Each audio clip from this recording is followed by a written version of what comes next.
And join us this morning. We got some really neat stuff to talk about today, so I appreciate everybody's attendance. Agenda item 1 is just a summary from the committee chair. The board staff met with the curriculum directors of the 20 K-12 educational service centers in November, forging a new collaborative relationship with these key educational leaders in the state. They are known officially as the Core Group. Staff were welcome to their meeting in Austin in November to discuss the coordinating board's work in college readiness. In particular, staff provided information on the regional college readiness special advisors, who will be another important contact with higher education in their respective regions. So that was a good way to communicate to the field. Evie Hyatt, Tamara Clunas, and Terry Daniels from P16 Initiatives made a site visit to UT Permian Basin on December 8th through the 10th of this year to meet with staff who are implementing post-secondary ADVID project. In addition, a meeting was held with the ADVID team to continue the planning phase for the post-secondary state model project, and that we will be discussing here a little bit later. Exciting stuff going on. Evie, Deputy Assistant Commissioner for P16 Initiatives, has also been invited by the Southern Regional Educational Board to participate and present at their meeting to be held here tomorrow and the next day in Georgia, so I guess you'll be heading out here soon. And Judith Laredo, Assistant Commissioner for P16 Initiatives, has been invited to present at the ACT Conference, third annual invitational symposium on college readiness, course rigor, and student preparation, sharing best practices for increasing rigor in college readiness for all students. I think it's pretty college ready just to read that title, so that's good. The meeting will be held on January 12th through the 14th in Dallas. On December 8, 2009, Dr. George Fair, Dean of Interdisciplinary Studies at UT Dallas, delivered a presentation to P16 Initiative staff regarding his institution's academic bridge programs. In addition to general program information, Dr. Fair provided data pertaining to student success for program years 2000 through 2009. The UT Dallas Academic Bridge Program seeks to attract, support, and retain first-generation and other underrepresented college students who graduate from the Dallas area urban high schools with high class ranking without having completed the full university curriculum. So I'm sure there were things that we learned from that and are incorporating in our work going forward. Okay. Moving down to the agenda, agenda item 2 is consideration of adopting minutes from our September 22nd committee meeting on closing the gaps. Do I have a motion to approve? Make a motion to approve. Thank you, Brenda. A second? Second. Thank you, Lynn. Are there any comments, questions, changes? Okay, hearing none. May I have, is there a motion, or excuse me, a motion and a second? All in favor? Aye. Aye. Opposed, same sign. Motion carries. Thank you so much. Okay. Agenda item 3, matters relating to the Committee on Closing the Gaps. We have a lot of things going on here. Agenda item 3A is presentation on P16 Initiative's scope of work to achieve a college-going culture and closing the gaps by 2015. Dr. Judy Laredo, Assistant Commissioner, and Evie Hyatt, Deputy Assistant Commissioner, P16 Division, will present this item. And after the presentation, we'll be able to have discussion. So please take it away. Thank you, Madam Chair and committee members. I guess probably now a couple of months ago, we had the pleasure of meeting with Ms. Mendoza and Brenda Pavich to talk about the P16 unit as we moved into the new transition with our committee. And we were asked to look at our unit and to try and begin to focus our work related around closing the gaps, but instead of our work being as it had been, where we look at pre-college readiness, we look at educator quality, we look at college readiness itself and outreach, to see if we could focus our work so there would be a better way to understand our mission. So since that time, we have sat and dialogued and dissected ourselves, looked at what we've done, looked at where we're headed, looked at the goals of the agency, the goals of the legislative mandate. And so today what we are going to do with my Deputy Assistant Commissioner sitting to the right of me, and I'm sorry for my hoarseness, but I've been plagued with allergies. I live with cedar around my house, so It has now affected me permanently, I think, for life, as long as I'm living in Austin. I have asked Evie Hyatt, Deputy Assistant Commissioner, to come to the table with me. Evie was originally with the unit when this work began, and then, of course, I joined the team a little over a year, almost 2 years ago. But I certainly would like to give credit for the work that Evie and her team have started and where it has gotten us today. So we're going to do this presentation in 2 parts. You have the slide presentation before you, and we will be speaking to those slides. The goal of the P16 division is to create a college-going and completion culture among Texas public schools and public institutions of higher education, and this certainly includes that technical workforce area. And around this, the P16 division has had 2 major strategies in focusing its work, and that is to collaborate, and you will see that a little bit later this morning, with our partners in K-12, as well as higher ed institutions, as well as technical schools, as well as business and industry, based around a legislative mandate that by 2015 we will close the gaps in participation to add 630,000 more students seeking entrance into post-secondary education. As well as by 2015, in closing the gaps, we will lead to the success of 210,000 undergraduate degrees, certificates, and other identifiable student successes from high-quality programs. So those are the overarching goals and the strategies of what we're trying to achieve within our division. And now I'm going to turn it over to Evie as she talks about those years before I got here and the work that her team has been doing in terms of that college and career readiness arena. Thank you, Judy. First of all, I think it's important to remember that in 2006, when this whole process started, Texas was really the first state to be talking about college readiness. In 2006, our Texas legislature mandated the development of college and career readiness standards. It was college readiness standards at that time. But they saw it as a joint effort on the part of both TEA and the Texas Higher Education Coordinating Board. And this was the first time that the agencies had really been joined in an endeavor like this. And it was a very interesting experience. By law, we had to create vertical teams of high school students and college faculty. There's a lot of discussion. High school teachers, right? Yes. Yeah. Oh, I'm sorry. Yeah, not students. We all felt like students. Yeah. But we had the high school teachers and the college faculty together in teams of 10 by disciplines. The law stated that we had to develop the standards in English, math, science, and social studies. The team composition was 60% higher ed faculty for this first part of the work and 40% public ed faculty. And the reason for this was we felt very strongly that there was a lot of research that indicated that many high school teachers are not really fully aware of what's required to be a successful college student. So we wanted it to be tilted a little bit more toward higher ed. The teams worked together for about 9 months, and they did expand their charge a bit, and in a very important way. As they were working these 4 separate disciplines, they also recognized that a lot of the skills they were talking about crossed over. And you needed the same skills of critical thinking, say, and critical reading across the disciplines. So in addition to the 4 content area disciplines, they also created cross-disciplinary standards, and that's going to be important in a minute. They worked for about 9 months.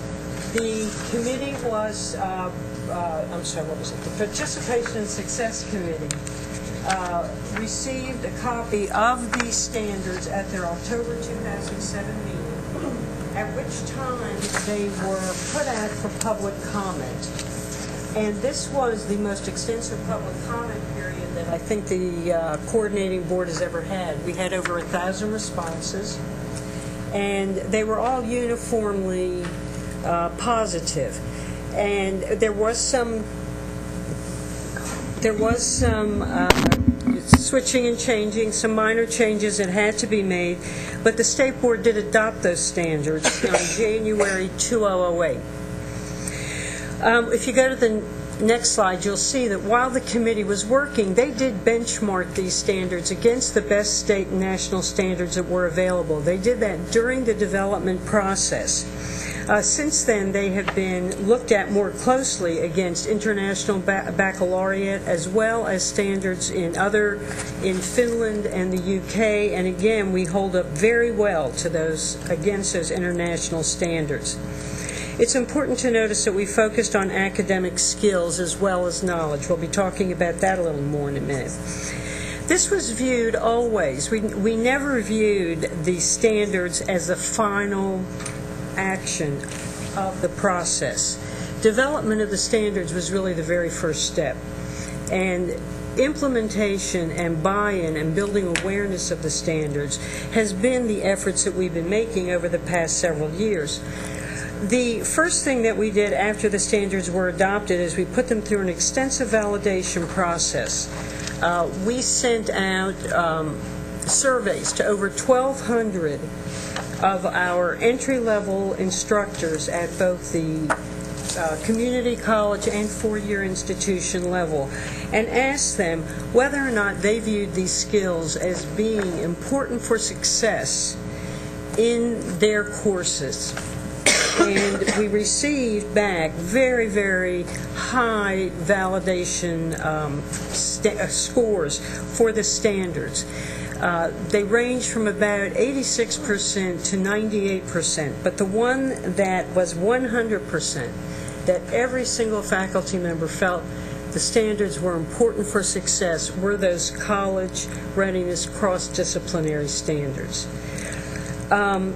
The other part of the law which is important that we sometimes forget is that the college readiness standards had to be incorporated by the State Board of Education into the Texas Essential Knowledge and Skills. So throughout their P12 schooling, students in Texas will be preparing to meet those college readiness standards. Now, in 2007,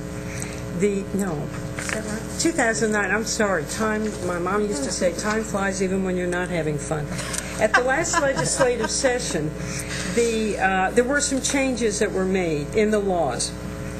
The college readiness standards and the end are going to be closely tied to the end-of-course tests that must be created by the Texas Education Agency. And the law specifically states that there will be a college readiness performance standard on Algebra 2 and English 3 end-of-course exams. And these standards will be set by 2012. Now, TEA and the coordinating board will also be collaborating on studies to see if there should be end-of-course college readiness performance standards for social studies and science. I'm not going to say a lot about the end-of-course test because we have a presentation later in the agenda that talks about them. And this is really TEA's bailiwick, so we'll let them do the major presentation on that, talk about the changes between that and the tax test. But one of the things that I think is of critical importance, again, and I have to stress, Texas is the only state in which you see a partnership between public and higher education. Those college readiness performance standards have to be validated by both commissioners, the Commissioner of Education, the Commissioner of Higher Education. And after they do that in 2012, there's an ongoing review to determine if the standards are set at the appropriate level. Since we adopted the standards, we've had many, many activities that have been designed around incorporating the standards and assisting and supporting both teachers and students in preparing and integrating them into their instruction. We've learned some things since then. One of the first things we've learned is that strong academic skills are necessary, but they're only one component of college readiness and success. And that the definition of college and career readiness must be broader if our focus is going to be on success as well as on participation. And we're introducing something that I know you've heard about and read about in Dave Conley's books, but we're looking at college readiness now and focusing in, and I hope you see this by the end of the presentation, onto 4 components: key cognitive skills, academic knowledge and skills, academic behaviors, and contextual skills and knowledge. And if you go to the next slide, you'll see some examples of these. They're kind of hard to read, I'm sorry. I'm sorry. Those might need to say 'em. activities that are in yellow are the ones that you find in the college readiness standards. If I can read them, come on now. We're trying. We're talking about, particularly in our college readiness interdisciplinary, we talk about research, intellectual openness, problem solving, precision and accuracy in work, and those core academic skills.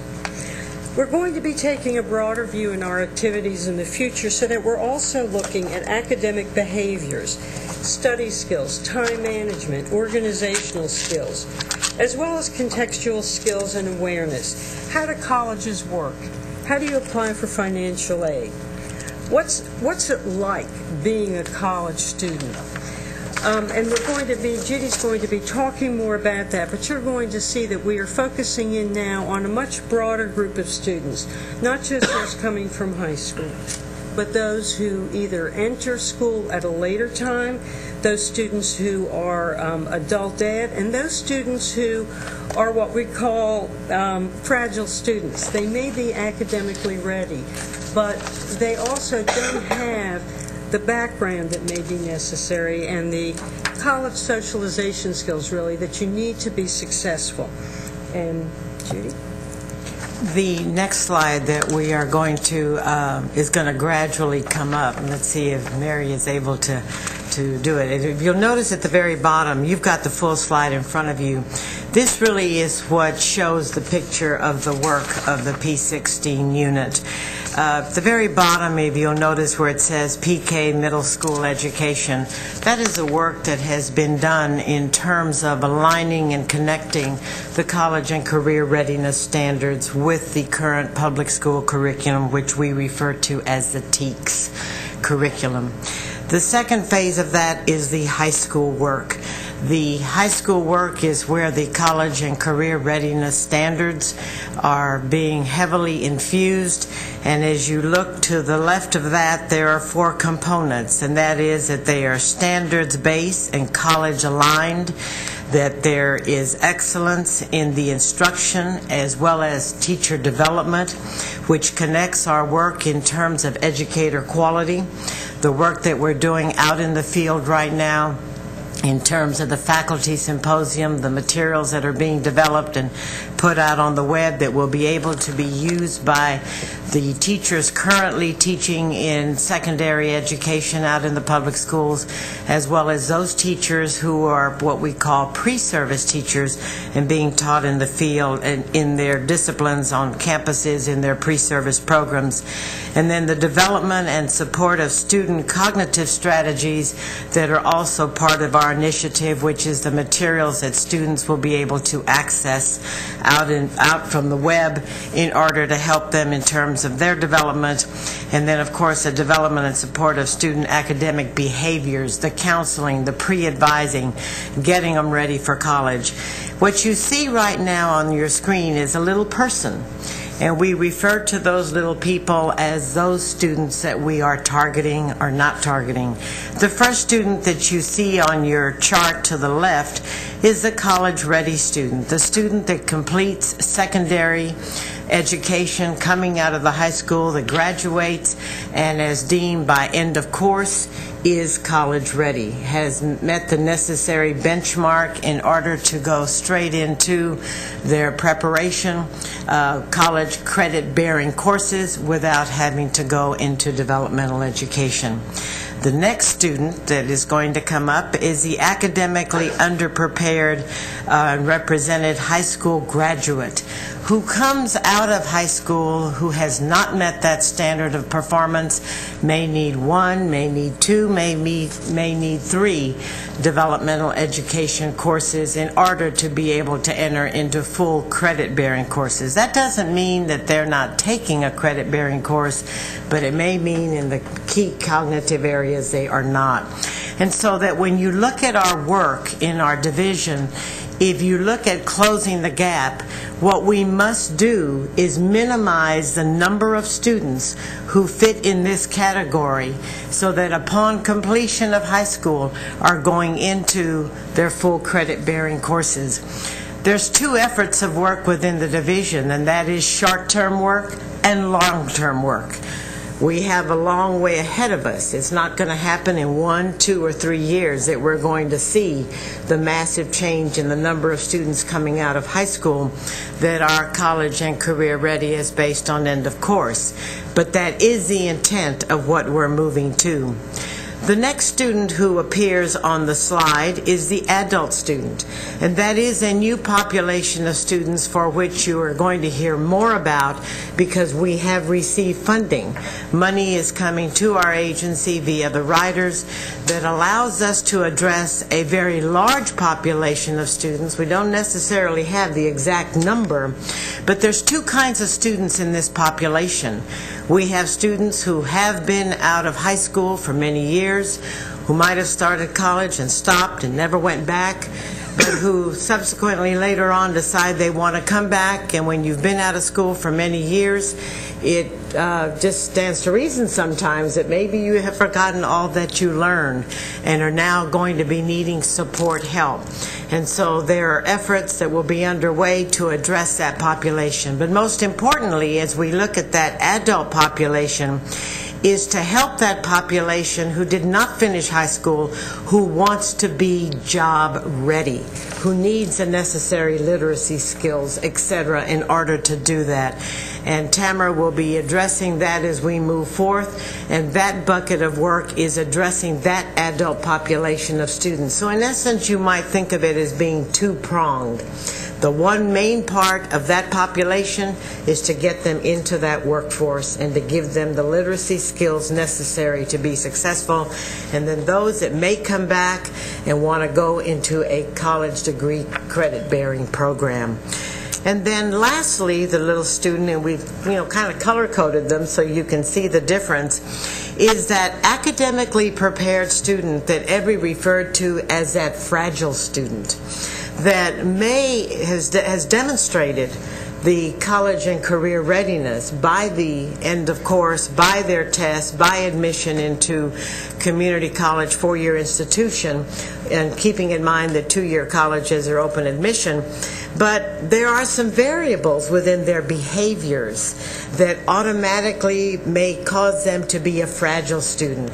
Looking at that in-depth counseling, learning communities, providing the support systems that are necessary to help them learn the behaviors of a college environment, the study skills, etc. You can't forget about those students because those students enter into the equation of that success. And what we are trying not only to do with minimizing the number of students who are going to be needing developmental education, we're also trying to increase that success number. You want that success at the end. So it's not only in getting them into, it's retaining them and giving them the necessary tools. So that as you look at our work, and as we go into the next slide, you're looking at what we do in higher education, that we do in many cases as a team with our K-12 partners that we've seen at the bottom. But now, what is it specifically that we are doing within our homes, in our community colleges, and in our 4-year institutions to, number one, address the student who does enter into developmental education, which will now crop up as that pink little slide.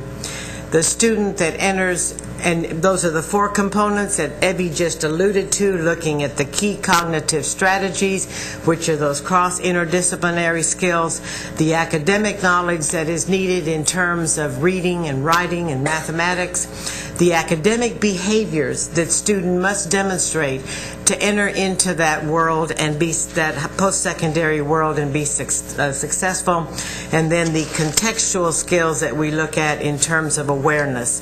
And so those variables and the work that we do is how we focus what we're going to be doing to close the gap. The next middle section will address that population of students that are going in, that we consider the adult basic education student, those going career, technical immediately, job market route, and then those that want to complete a degree. And then lastly, the student in green, and that is developing that learning community, that support structure for that fragile student who is college and career post-secondary ready but needs a support system. So then in completing our work within our unit, what we are doing is rounding ourselves in creating a successful college graduate and career readiness student who comes through the K-12 pipeline, entering into post-secondary education with the support systems that are needed, and hopefully, and I guess Evie and I will certainly be retired at that point, but so that we have minimized that pink. Keep in mind there will always be a need for students that may need some special help. How we wish that we could all be perfect. We're not. We're all human.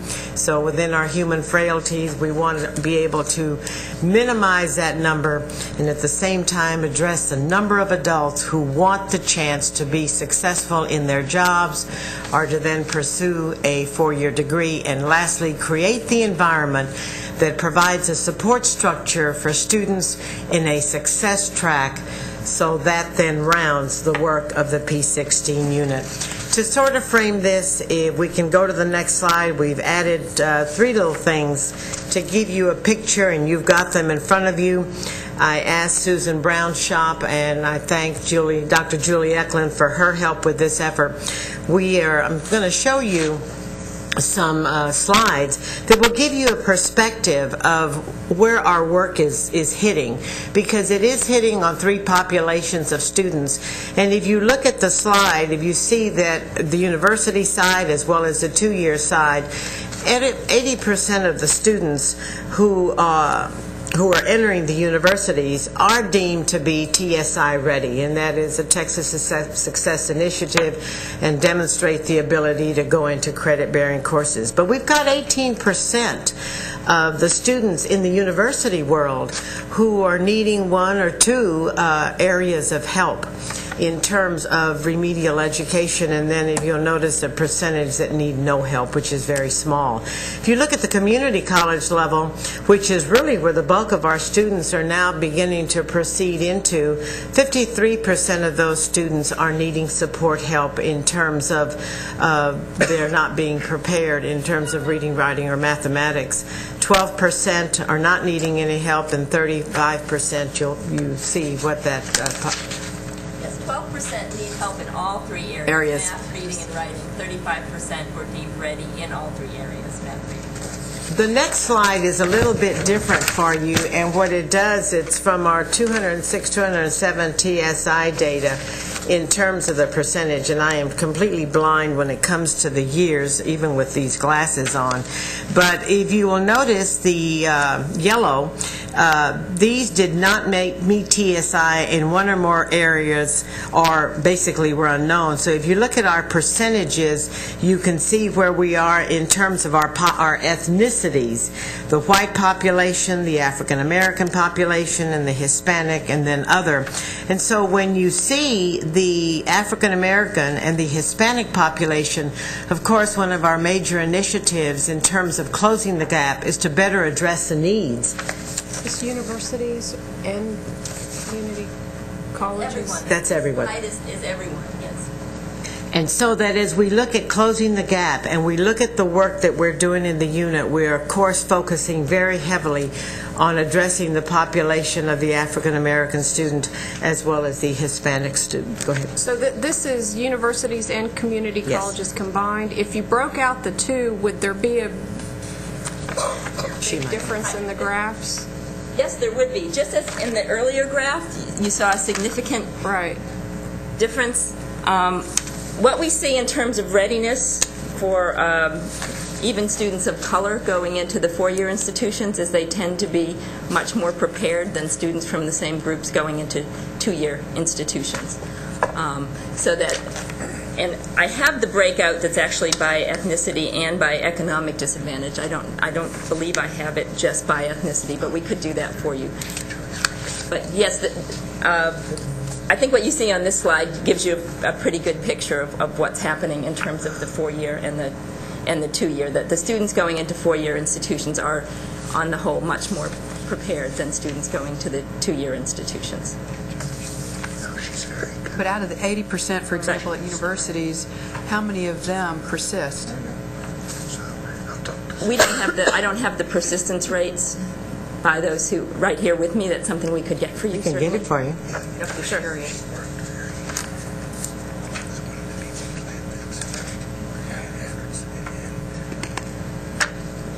Okay. And then the last slide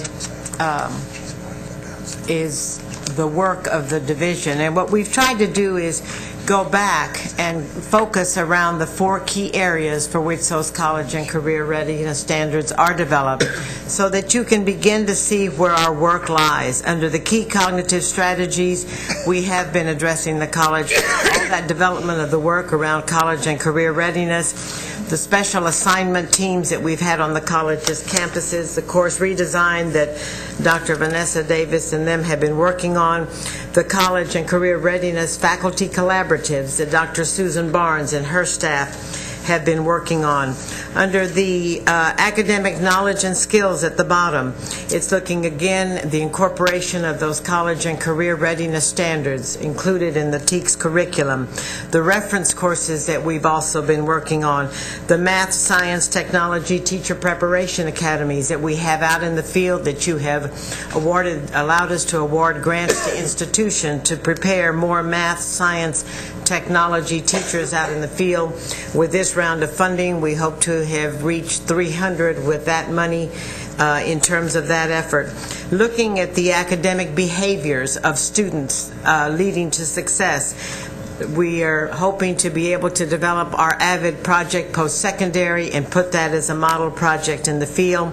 Our demonstration education sites that are going to be funded and placed out on community college four-year campuses to totally retool how we deliver developmental education. The CACG counselor training that you funded through our CACG grant, and that is training counselors across the state on college and career readiness standards. And lastly, looking at the bottom, our contextual skills, which is connected to our Summer Bridge program. Again, the overlap with our developmental education, and now the ABE transition work that we are doing with our students moving into career workforce as well as those. So what we've tried to do is to give you a picture of the work of the unit in a more focused way around what we are attempting to achieve, and that is to close the gap, to address the population of students that are going to move this gap, to help us close this gap, the Latino, the African American, and then looking at that environment, creating a success-oriented environment for the students who enter into post-secondary education. And I now will open it up for any questions that you might have. Okay, so basically you've given us the history starting in 2006 with the legislative mandate to create college readiness, college and career readiness standards, and how over time we have been doing basically different initiatives, different work, bodies of work that address those four students, and have landed, if you will, with this organizational structure for the P16 Initiatives Division. So you guys are grouped in these four areas. Am I right? The key key cognitive strategies, academic behaviors? We have not reorganized ourselves in those 4 areas. What our work has done is that our work is focused in those areas based on how the college and career readiness standards evolved. We still have outreach that is not gone. It's just that our work now is connecting us better to what it is we are trying to achieve, and that is that college-going success culture. When we say college, we mean college and career readiness for whatever choices that are made. So we're focusing on students and what it is, those students who need our help in order to close that gap. Great. Well, let me open it up to committee members. Questions, comments? Let me also say we also went back into the history since we had 2 new committee members and wanted to lay this out to help you understand it. Just a brief comment.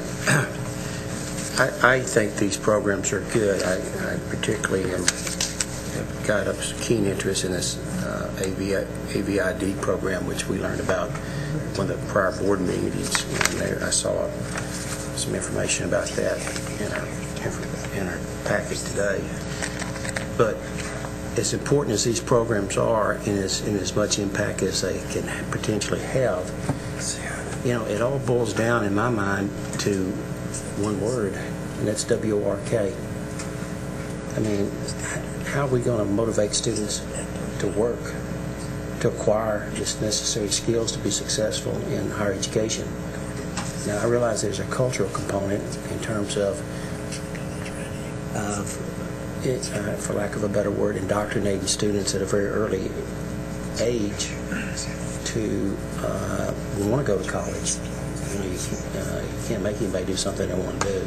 I learned that many years ago. I'm constantly reminded of it nearly every week. But you've got to get students who are willing to work, and then you got to get faculty that are willing to work.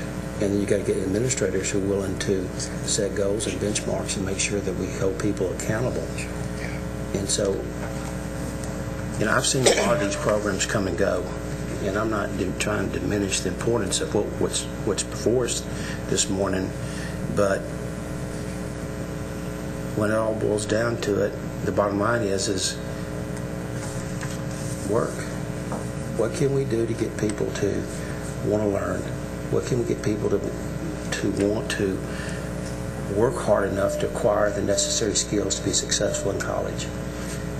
And I don't know this. I don't know whether this is going to get us where we really want to get to or not. I don't think we need to just throw our hands up and say let's don't do anything, because we need to do something. We can't sit back and just avoid and pretend like the problems don't exist.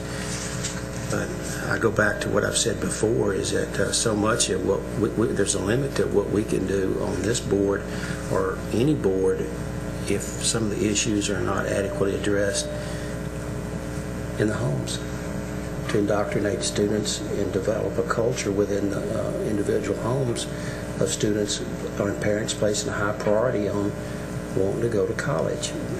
And I don't know how we're doing that with this. I don't see where this is coming into play. I don't know how we're going to address that issue. I don't know whether it's our mission to address that issue, but until someone does, we're going to be kind of like a hound dog chasing his tail. We're just going to be going around and around and around to a certain extent. With a lot of these students. Now, we've got a lot of students that will just naturally are in that environment and they will succeed, but the ones that are dropping and are falling through the gap, if we really were to take a close look as to why, a lot of it's the environments in which they come from. What you don't see on here, which is work that you've previously approved, we didn't want to just give you a listing of all the projects that we have, but Dr. Golden, you're very correct. Parents are a child's first teacher. It isn't the public schools, it isn't private education, it isn't post-secondary education, it isn't technical education. But within our work, we also have begun to address not only educating teachers administrators, counselors. We've also begun to work with the P16 councils to the education of parents. Good. To get down into the grassroots. We do not deliver that grassroots work ourselves, but through the Feria de Aprender, through the efforts of Sylvia Acevedo, which you my committee here approved for us last year, we have really, over the last year and a half, become very entrenched with the P16 councils, who really are communities. They are the ones where work is going to take place with the schools, with the community colleges, with the technical schools, with business and industry. And through the efforts of the P16 councils, with not only Café con Leche, which is an effort that we have contracted with University of Texas System to work with parents, with Sylvia's Ferias to get out in communities and help educate parents for the need for rigor, for their students being in school, for taking curriculum that is going to challenge them, that is going to give them options as they grow and come out of high school to be able to go a career technical route or a four-year route. The need to explore harder the options you have in high schools, even in middle school, to begin to make choices for that curriculum that's going to tool you as a student. The uniform recruitment and retention plans, which are now becoming a very viable tool within our agency, that have not only connected us to Dr. McGregor Stevenson's shop, but also to Susan Brown's shop in terms of our institutions beginning to look at how they do business. How are you not only recruiting students, but what are you doing to retain them, to create that success environment? And this year we're really focusing very heavily on looking at best practices that are occurring out in the field. With our TEA partners and the work that they have done with us jointly over the last year, we're looking at efforts that we must do to better educate and inform that huge population. And when you look at the 1,100 plus school systems in this state, it's humongous. But with our work of what Evie's team has done with the college advisors, with the regional service centers and the work with counselors, we are just now beginning. I mean, this is going to be a longer process than I think any of us would want. But when you're trying to change systems and how systems operate and think of how they deliver business, it is a long-term process. But I know that, as I said to the commissioner some time back when he interviewed me and said I painted a grim picture of education, I said, oh no, Commissioner, contraire. We have come so far over the years that I know at some point this you will look back upon and say, oh, that was something we did then. We will have other challenges. But in response to your question, yes, work is currently being done to get into those homes, to educate those parents, especially the populations where we're growing so large, to help them better understand the systems that they are entering. Our marketing plan that you all heard last week will be another initiative to help move this forward. So you're right, I don't have the answer now, and we can't just lay it on the table, but I do feel with the team and with the work that we've done with TEA that we are headed in a direction where, and remember, we evaluate everything we do. There's evaluation that's connected to every effort. So I hope that I've been able to answer as best I can at this point without being able to give you a final answer. I think Commissioner also has some words on your words. So, well, we are trying to work more directly with parents. For example, I've spoken to a number of P16 groups, most recently the P16 Council in Arlington, about getting parents more involved in early childhood education. We've talked about some parenting education programs that give particularly very young parents basic information about how to create a rich cultural environment for their children. I've been working with Congressman Hinojosa, who's the chair of the Congressional or the House Committee on Education. For example, he's very interested in funding a program that started here in Texas some years ago in which pediatricians prescribe books and a reading regimen for the children of or for the children that they treat along with their parents. I've been talking to Big Brothers Big Sisters, which is going to expand exponentially here in Texas, and we've talked about shifting the mentoring focus, particularly for Hispanic families, from the individual child to the family, so that children who get mentored by big brothers or big sisters will bring along their families so that they all benefit from the experiences of the mentors. So that's in addition to what Judy talked about.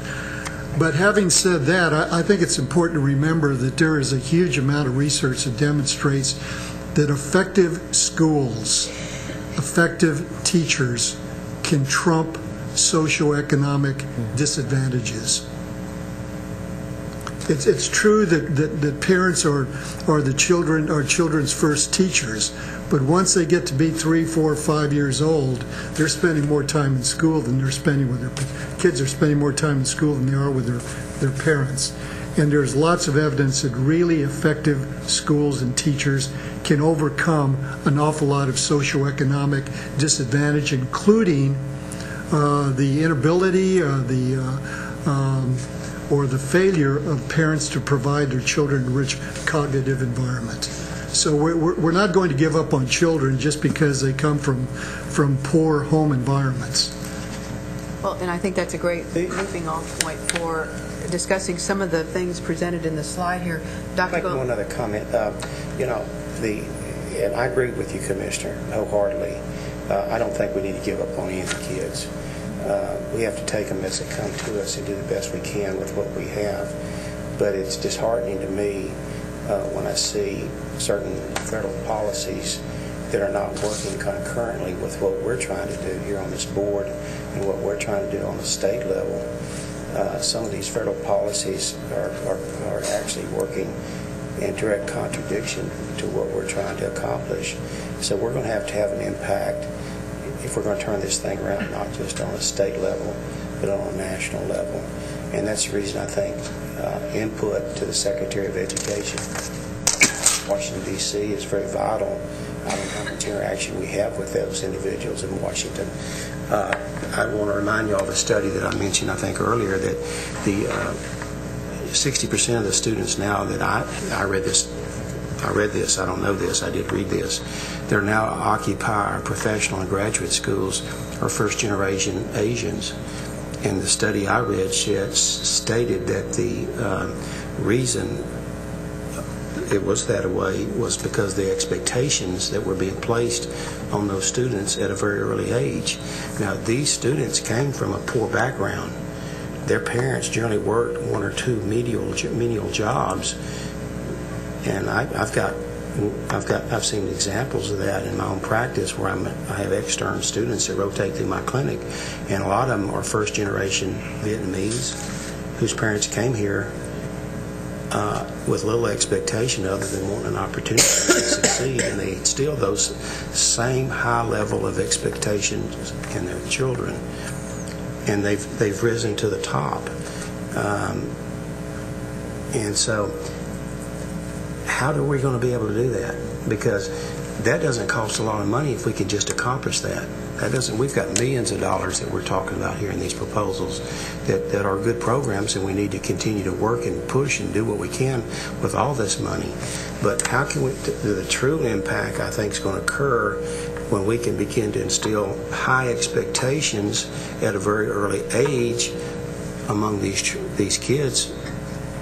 And if we don't get them before they're 5, 6, 7, or 8, we're probably going to lose a lot of them, because they get ingrained into this culture of where they don't have to succeed, they don't have to go to school, they get plugged into the social welfare programs, and generation after generation after generation, it just perpetuates itself, and that's not what's going to get us in a global position to compete globally. I think, as Judy said, we have a long-term issue and we have a short-term issue, so obviously those things have to work in parallel. Dr. Phillips, did you have a comment? Yeah, I think that one thing that we can do as a board and that the state can do and that we are doing is create programs that help children and their parents and their teachers imagine that these children do have a possibility for college in front of them. And I think we have an obligation to do that, and we are doing that with our marketing campaign, as Judy mentioned.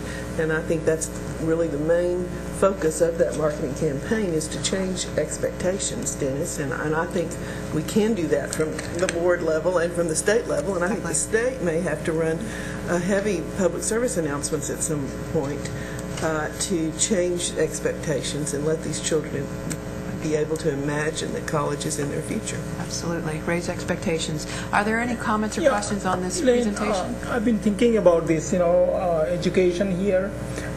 We are number one in exports. Our state of Texas is number one in exports. We are number one in manufacturing. Out of all the 50 states, we are number one.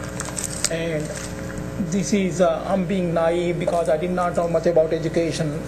We are number 41 in education.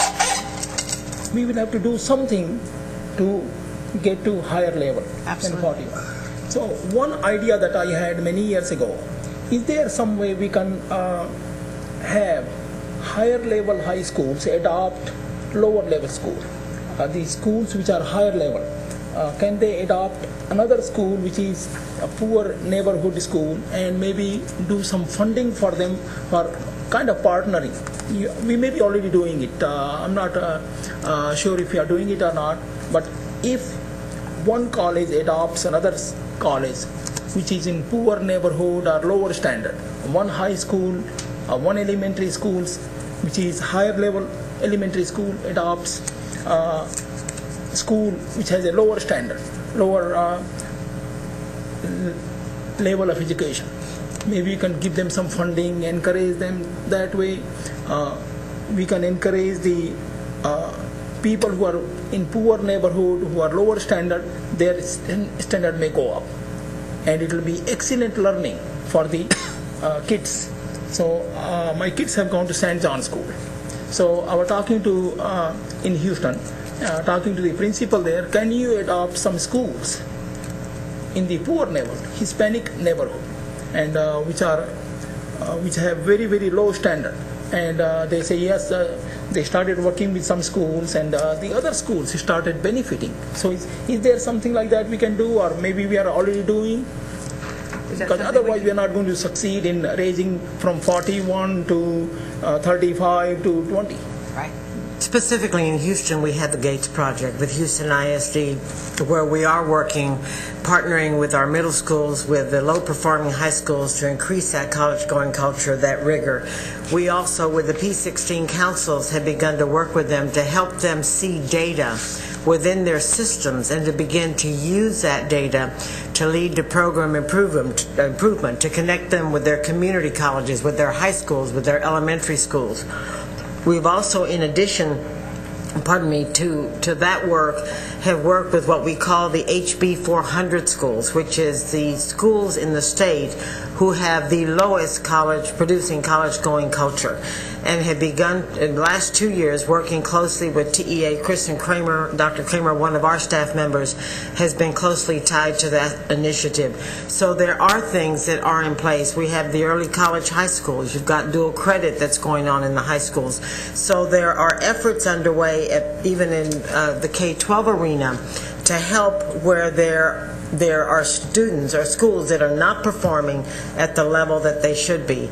It's certainly not eradicated, but it is a beginning. I don't know if you wanted to add something. Oh, good, very good. Thank you, Durga. Good point. Are there any other questions about these presentations? I just have a couple here.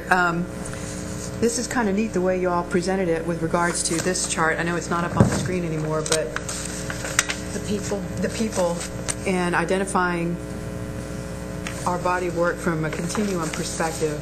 And I know you talked a little bit about in the high school and PK middle school education, your 4 attributes on the side, standards-based, college-aligned curriculum, which I think it's obvious what we're doing there. The excellent in instruction, teacher development, obvious again what we're doing there.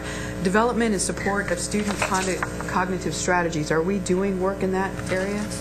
Well, we're working with the counselors. Okay. In order to help retool them, through the grant that we had with CACG, we contracted with our service centers. And so we're working with the counseling group, and now it's even going into post-secondary, to help them better address the needs of students and the behavior and understanding that college-going culture and the requirements in their curriculum in order to be successful. So that fourth pillar, academic behaviors, then, is also being pushed down into the...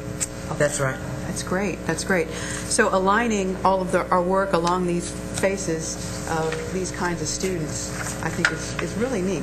We hadn't seen that before. I don't believe it. And I don't even know how it came to. I guess we argued and argued in the office and said we have to think about who is it we're addressing, and then students came up.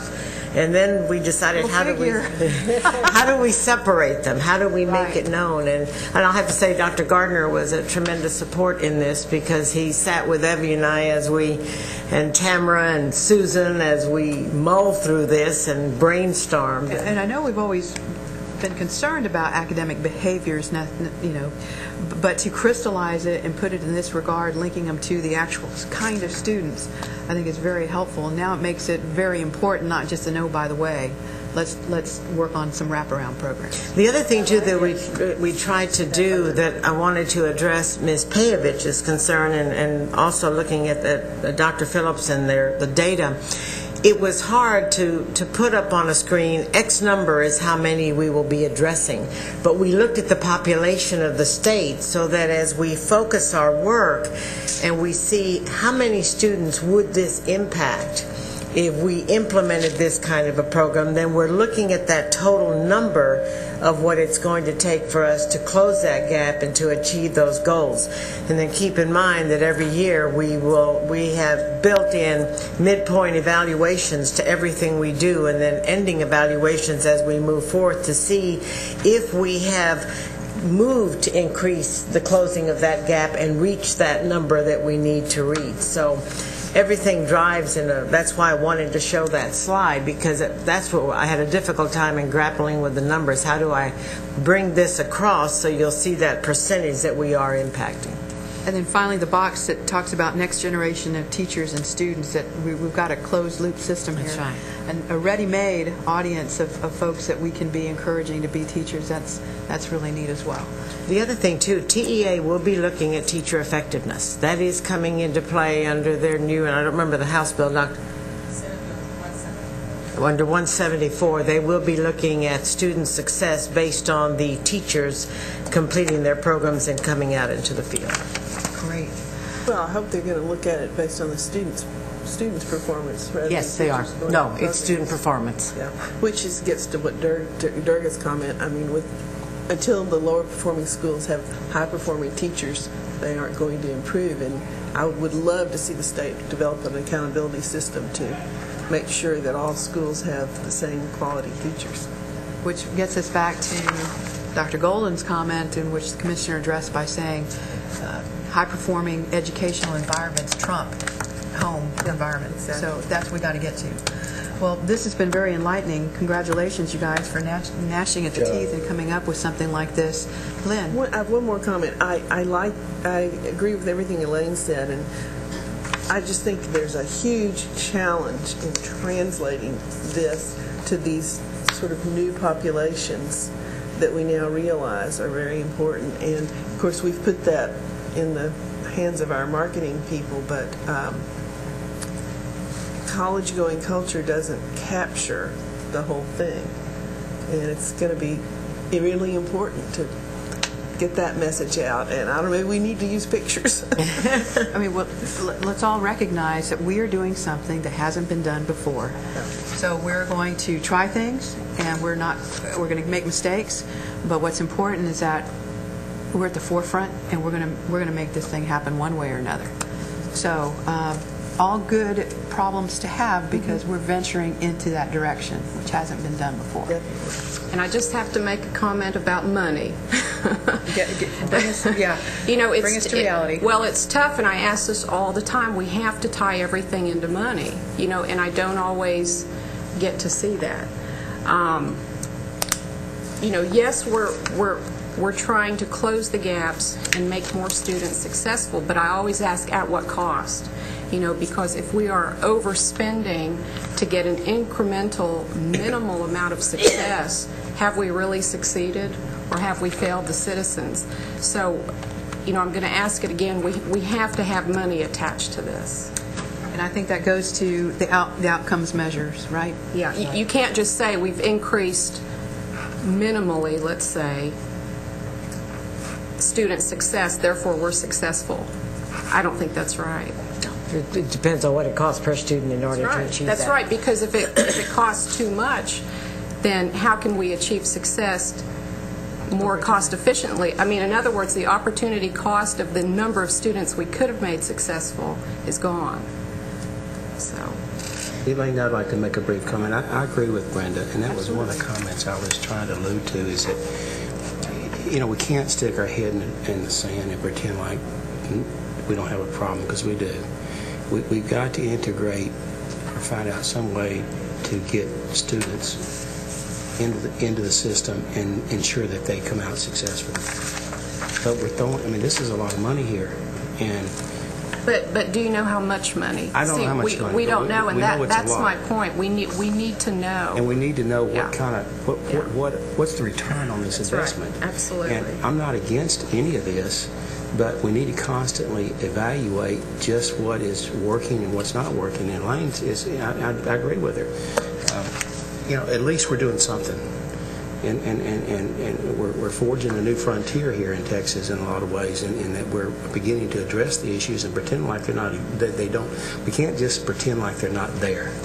We need to be real and true to ourselves, and really look at what's the problems, and where are the problems, how can we best address them in a most cost-effective manner.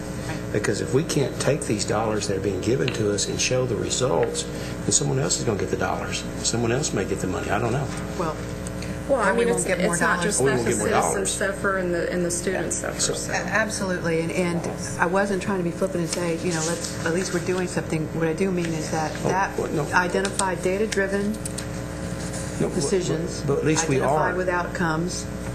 We're not sticking our head in the sand. Right. We are addressing the problems, and we are going to learn, and we are going to make mistakes, and we are going to learn from our mistakes. But at least we're not going to sit around and do nothing. Right. And so Or give up. I agree with Brenda's saying, though, is that we need to be conscious of what it's costing us and seeing what kind of return we're getting on our money, because someone's going to be watching that.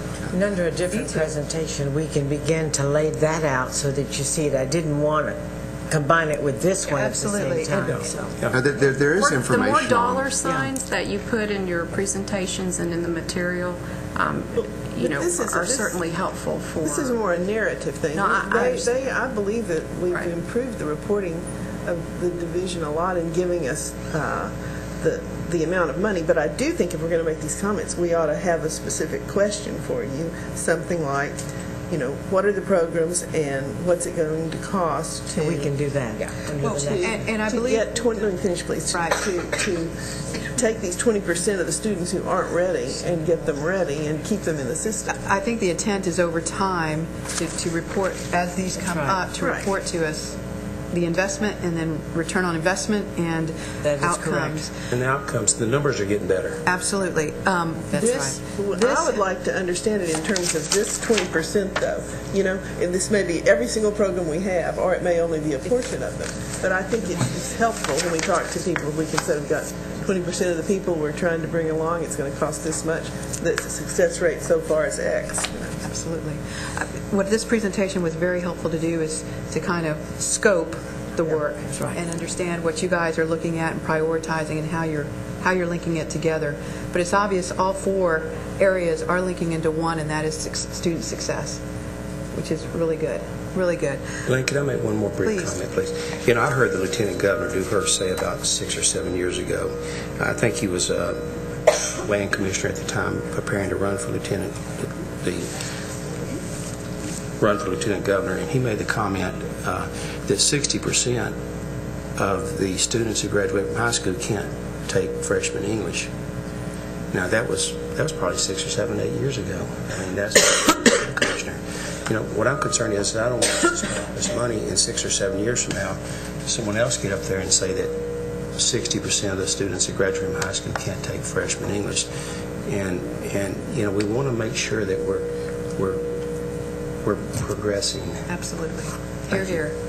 Well, I think all of our minds are in the right direction in supporting staff and making sure we're driving to effective outcomes and pushing the envelope. Doctor? If I can say something, if somehow we can connect the top performing students, 20% of the top performing students with the 20% of the poor performing students together, and they can mentor these other students, there will be very minimum cost, and it will enrich the experience of the top performing students, and it will help the poor students.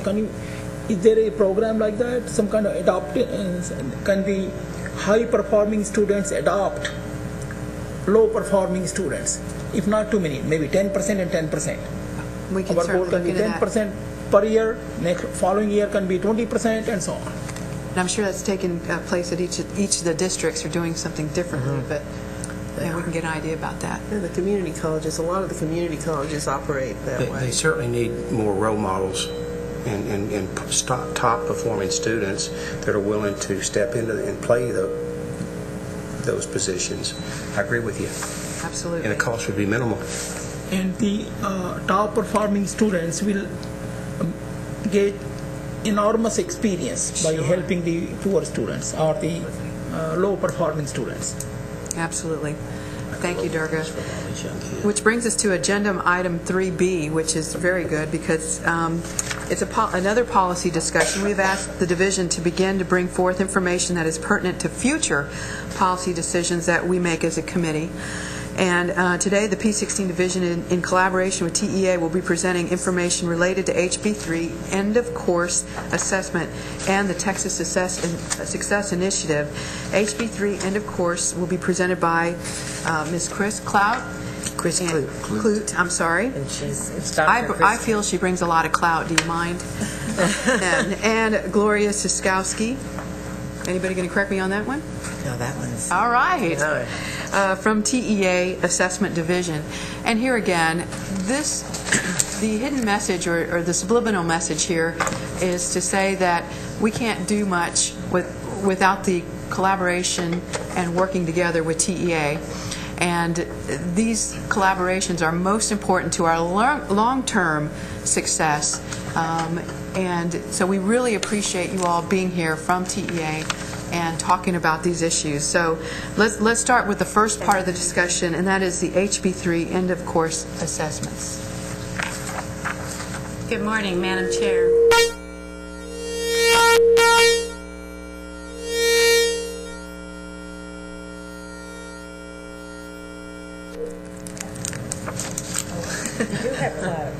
Let's try this again.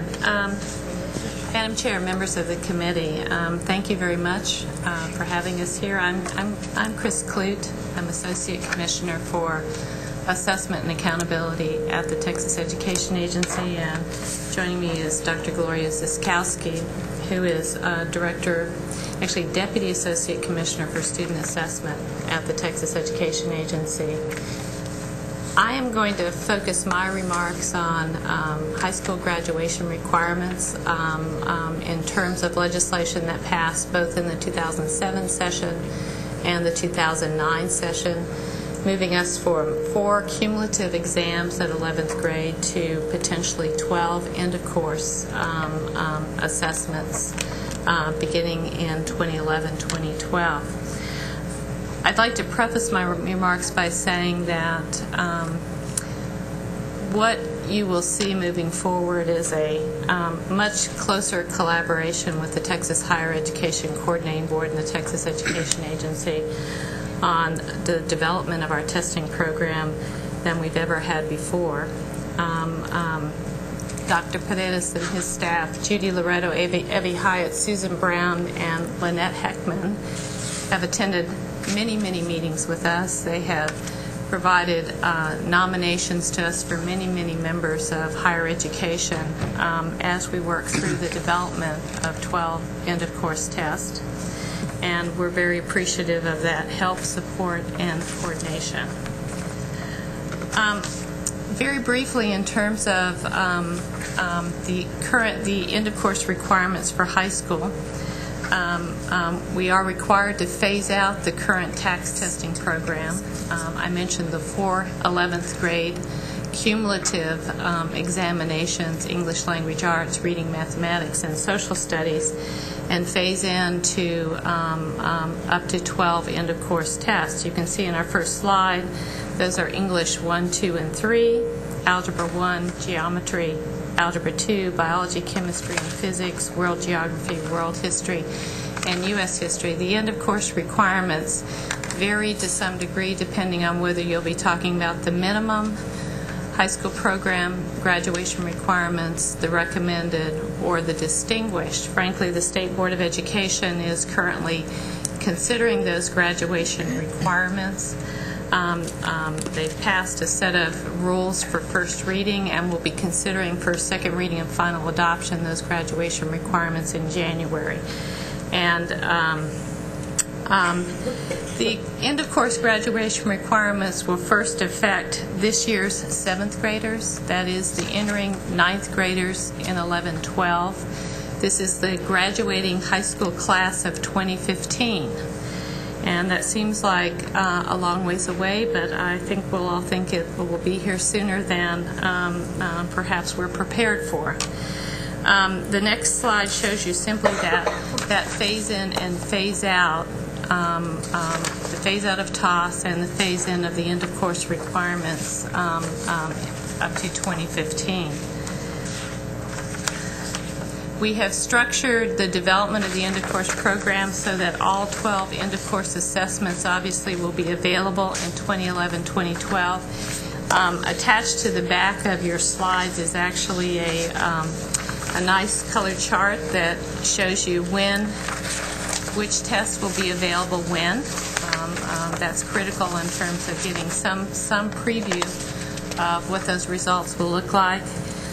It takes us 4 years to develop an assessment program for the state, and those steps are also outlined in a separate attachment, which we'd be happy to review with you if you would like. Standard setting for the end-of-course program is scheduled in the fall of 2011, so that we can actually report student performance against a standard in the spring 2012 administration. Current statutory requirements require that in order for a student to graduate, they must achieve a cumulative score that is at least equal to the product of the number of EOC assessments taken in the content area and a scale score that indicates satisfactory performance. And we'll give you a couple of examples of that. What that means is in the 4 content, considering each individual content area separately, that is, for example, Algebra 1, Algebra 2 Geometry, English 1, 2, 3, for example, that they have to achieve a cumulative score that is greater or equal to the number of required end-of-course tests times a passing scale score. There's also a requirement for a minimum score. So it's anticipated that when standards are set on the end-of-course program, we will have essentially 3 standards. There would be a proficiency standard. There will be a minimum score requirement that we anticipate will be below the proficiency standard in terms of its eligibility to be considered in calculating the cumulative score requirement, and there will also be a college readiness or post-secondary readiness standard on the end of course on at least some of the end of course test. The Commissioner of Education is charged with setting that minimum score requirement. However, it is the Commissioner of Higher Education jointly with the Commissioner of Education that will set college readiness standards as appropriate on some of the 12 end-of-course assessments. We've given you some examples of a cumulative score requirement. For example, if the cut score is 1,000 and that's the proficiency standard. And if the minimum score that can count towards your cumulative score requirement is 900, that means the student must score at least 900. However, you can't meet the cumulative score requirement simply by scoring 900 on each of those three, English 1, 2, and 3, for example, because the cumulative score requirement is 3,000, and that would be 2,700. Essentially, it's a compensatory model, but it's a compensatory model within a range that is set based on where that minimum standard cannot fall below. We've given you several other, in slide 10, we show you a student who scores 1,200 on Algebra 1, 800 on Geometry, and 1,100 on Algebra 2. That student cannot meet the cumulative score requirement because they scored 800 and not 900 on Geometry. So, just something to keep in mind as we work through the requirements of the end-of-course program, that there's some flex in terms of those score requirements, but there's limits on how much the student has to score in order to their results to contribute towards that cumulative score requirement. That cumulative score requirement will vary depending on the graduation plan and which courses the student is required to take and pass in order to meet the minimum requirements versus the recommended or the distinguished plan. In addition to meeting the cumulative score requirements for the 4 core content areas, it is required that students who graduate under the recommended high school program have to perform at that proficiency level. That is, they cannot score at the minimum level and have that score contribute to their cumulative score requirement. In this case, the example of 3,000. That means they have to score at least 1,000 in the example we've given you on English 3 and Algebra 2. The requirements ratchet up with the graduation requirement for the Distinguished Achievement Program, because in that case, the student actually has to perform at the post-secondary or college readiness standard on Algebra 2 and English 3. So the end-of-course score requirements increase in difficulty between the minimum, the recommended, and the distinguished high school plan. The law says that any student who doesn't meet the minimum score may retake the exam. They also may retake the exam if they don't score at the college ready or post-secondary readiness level. They may retake the assessment. A student is not required to retake a course as a condition of retaking an EOC assessment as long as they have passed that course.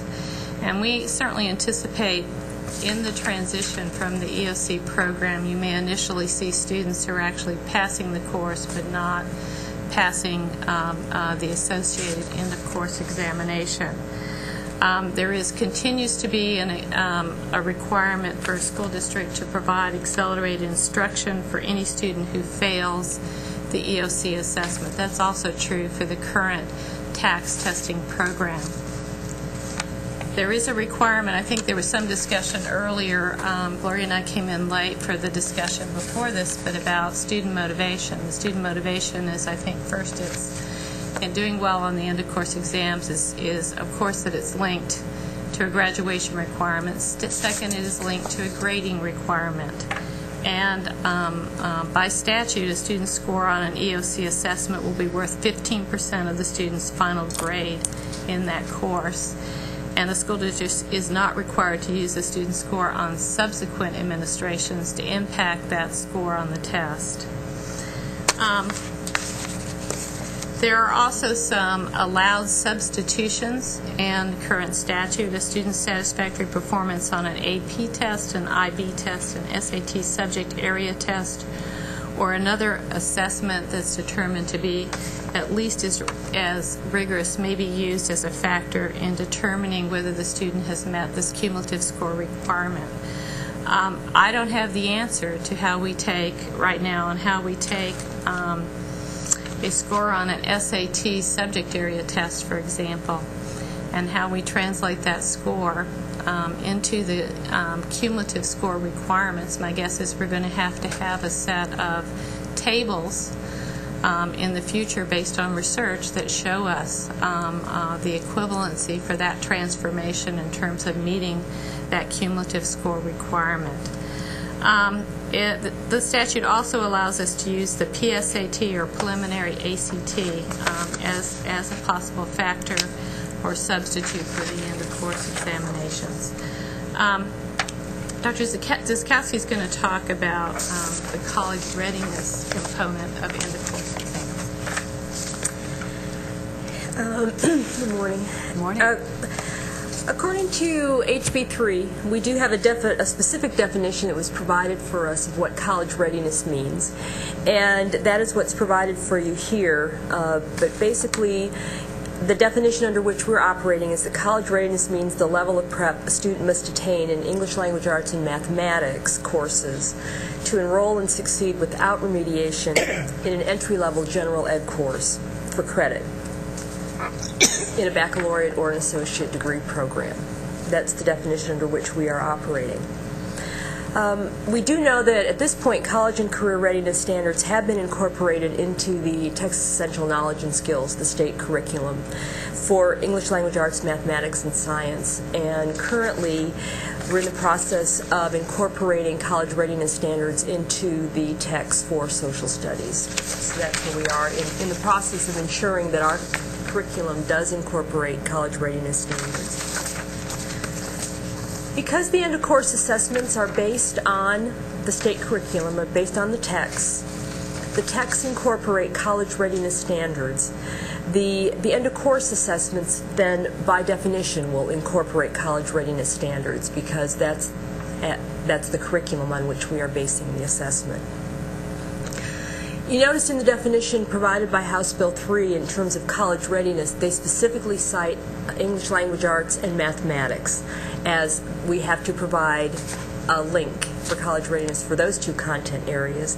But House Bill 3 also directs the agency to see if there is a link that can be established between social studies and science, the other two core areas. And if we do find that a link is substantiated between performance on science or social studies end-of-course assessments and college readiness, then a college readiness standard will be established for those assessments as well. But right now, that college readiness standard will be established for English 3 and Algebra 2. To give you a sense of where the state is right now in terms of the end-of-course assessments, Chris did allude to the chart that we have provided to let you know where we are in terms of the development of the 12 assessments that we are required to have in place by 2012. We do have some restrictions on the administration that is also provided for us in House Bill 3.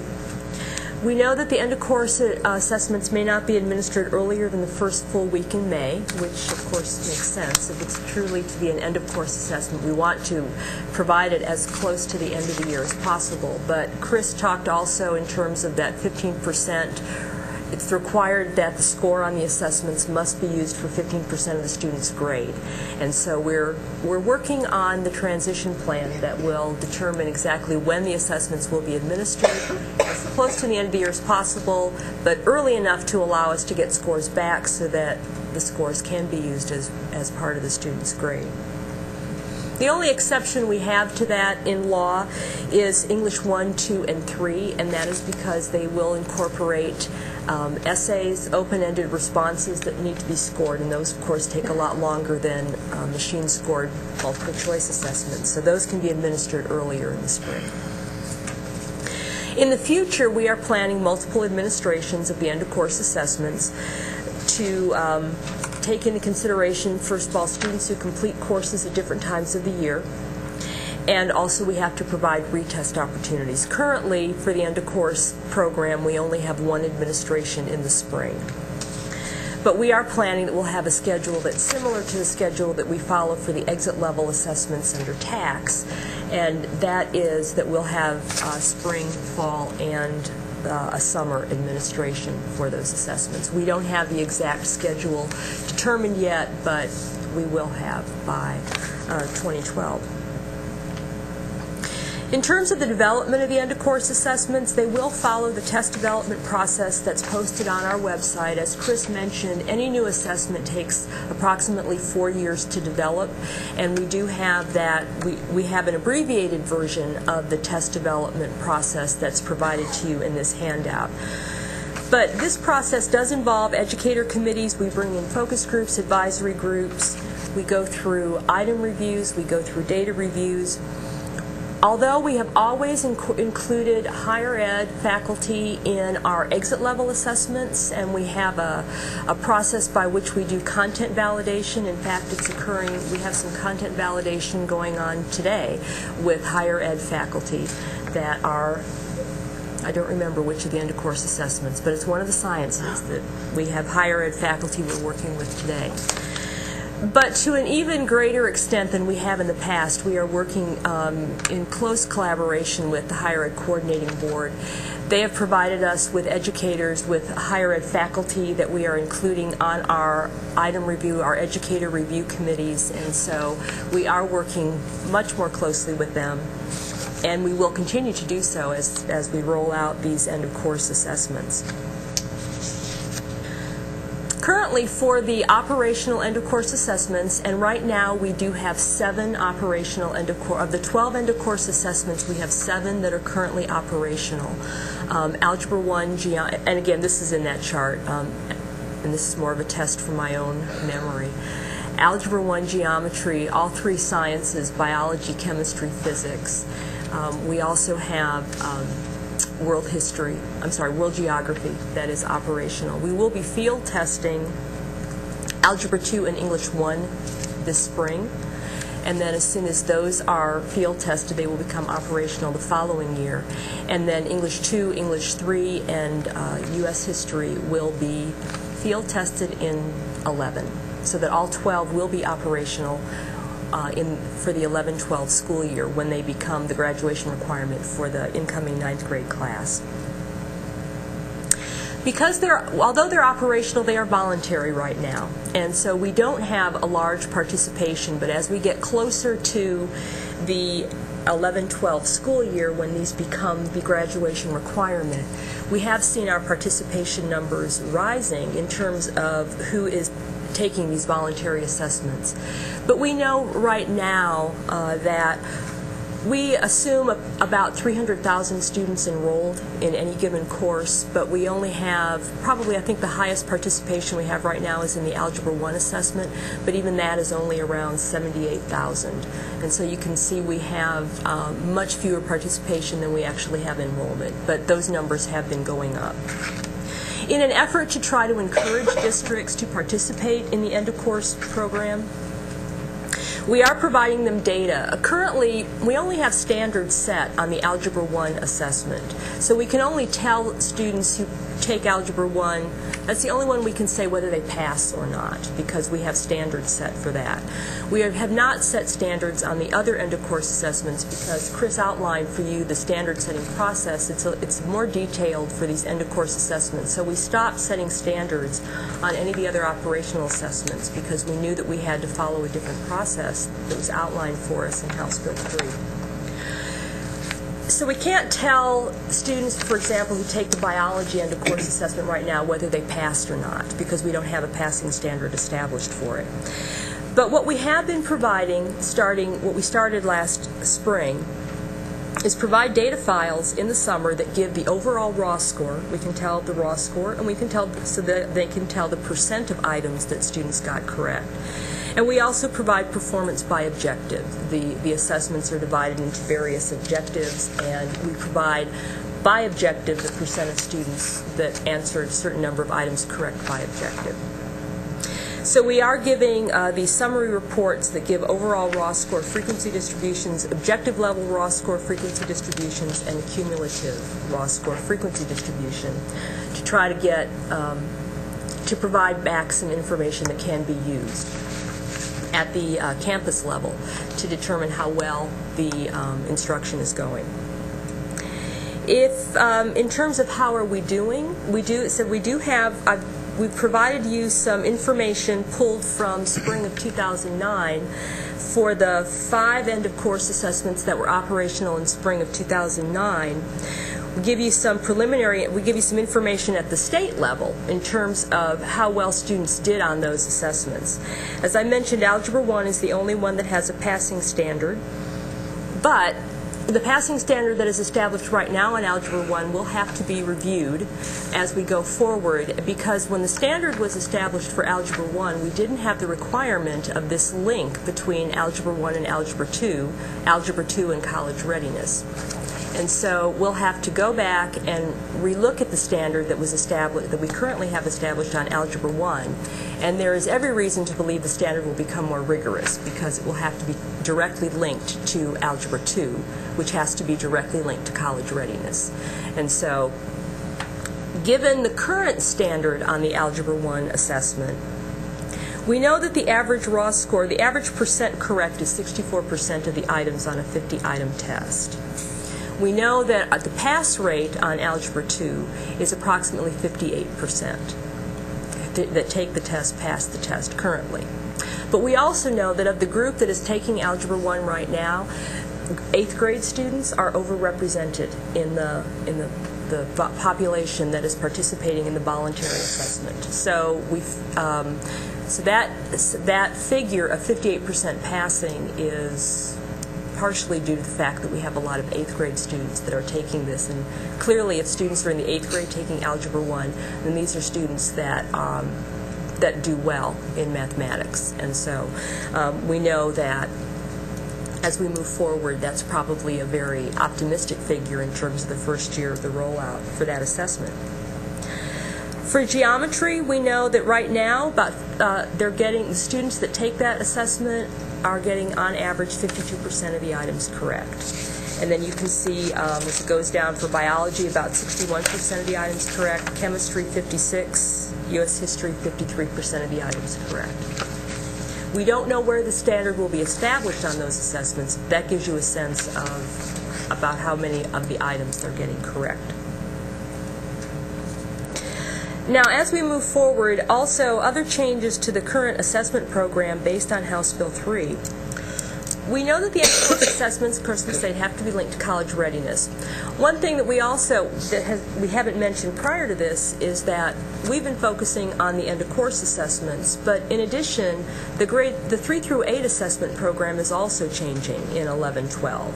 Tax will go away, the name will go away. The only tax assessments we will continue to administer will be those at the high school level for the students for whom it's still a graduation requirement. The 3 through 8 assessment program will be changing along with the end-of-course assessments, and they all have to be linked.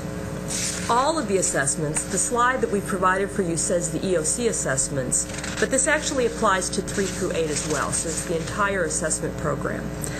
We'll have fewer, clearer, deeper focus. I'm going to go into a little more detail about that in a minute. And all of this will roll out with the 11-12 school year. So there's going to be a significant shift in the state assessment program 3 through high school, beginning in the 11-12 school year. To get us there, we have been convening educator advisory committees already, but we have this new, as I mentioned before, we've got this fewer, clearer, deeper focus to the assessment, which means currently the assessment program essentially measures the entire curriculum and measures it pretty evenly across the board. But we are going to be developing the end-of-course assessments and the 3 through 8 assessments based on this notion of focused assessments. They're going to focus on knowledge and skills that are considered non-negotiable for success in the course or in the grade. and are important for preparedness in the next course or in the next grade. We can start with grade 3. Grade 3 reading is going to be a focused assessment where educator committees come in and will identify which aspects of the curriculum are non-negotiable for success in 4th grade. And then committees say which aspects of the 4th grade curriculum are non-negotiable in 5th grade. Go all the way up to 8th grade, which are non-negotiable for success in English 1, English 1 to English 2, English 2 to English 3, English 3 to college readiness. And so we are establishing that link across all of the assessments. I don't want to say that we're going to have a college readiness standard established on the grade 3 reading test, but we will be able to provide, we hope that we're going to be able to provide that link to the students who are prepared when they leave grade 3. They'll be prepared for success in grade 4 and so on all the way up to English 3 and then by extension for college. The assessments will focus on those skills, those non-negotiable critical skills, but in addition, we are also, there are other aspects of the curriculum, of course, that are important that will be covered to a slightly lesser extent, and we're going to have those on a rotating basis, where these critical skills will be on every assessment. The rotating portion of the curriculum will be, as I said, it'll sort of rotate in and out. And actually, I think that last slide there gives you a sense of what it is I'm talking about. That the big circle is the entire curriculum for any course. There is a very small portion of the curriculum which is considered not assessed, and by that, it's generally that is what is identified as not accessible on a multiple choice test. So it's the curriculum that is taught, but it's something that we cannot assess at the state level on a multiple choice test. And so that's just simply a very small portion of the curriculum that we identify as not assessed. You see in the center there we have a smaller set that is the focus of the assessment. That portion of the curriculum will be on every assessment every year. And then outside of that, there is something that is identified as assessed across years. That's the portion of the curriculum that will rotate across years, so that over perhaps, let's say, a 4-year period, we would cover the entire curriculum and then would begin the cycle again, so that we would be covering the entire curriculum over a certain span of time. But we will focus the curriculum, we'll focus the assessments on these critical non-negotiable skills for success. In that way, again, it's leading to more rigorous assessments, more focused assessments that are all going to be linked to college readiness ultimately. Thank you both. Are there questions? This is exciting, groundbreaking stuff. I think you'll agree. Are there questions? I have a little bit of clarification in terms of when you're going to do. From what I hear, you're going to be assessing these students at specific, specified times and period in their educational process. I mean, you're going to stop at 3rd grade and test them, and stop at are you going to be stopping after every grade and testing and seeing where they're at, or you? You kind of lost me along the way in terms of how you're going to measure outcomes and at what period you're going to be you're going to be measuring outcomes. And I apologize for not specifying exactly what it is and when we assess at grades 3 through 8, since the focus was really on end-of-course assessments. We assess in the spring of the year, toward the end of the year. Right now it's in late April. And 3 through 8, we assess reading and mathematics at all grades 3 through 8. We have science assessments at grades 5 and 8, and we have a social studies assessment at grade 8. And then there's writing that's assessed at 4 and 7.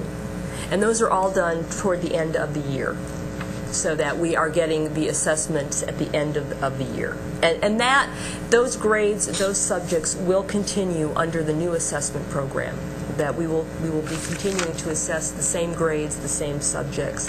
And we do that, it's an end-of-year assessment for the entire state assessment program. Thank you. And but over time, the tax that's in place today is going to be replaced by these new end-of-year. These three through, the high school tax are replaced by end-of-course assessments. Right. And the 3 through 8 program will no longer be called tax. It will be a new assessment program. Linking it to sort of working backwards from what they need to know in high school all the way down through the 3rd grade. Very cool stuff. Brenda? I have a few questions. Beginning in 2015 and beyond, short term after that beyond, what do we forecast the graduation percentage rate to be as compared to now?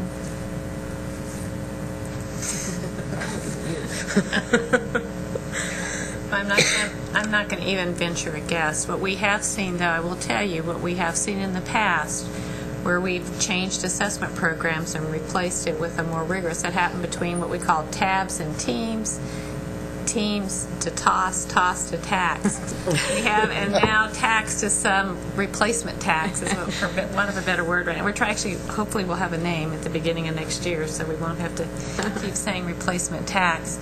We have seen a decline in our graduation rates. And when we moved from toss to tax, we saw a decline over 3 years. Fortunately, in the 4th year, those rates started to increase again.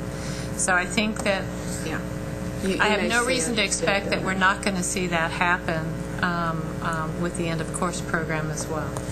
Okay.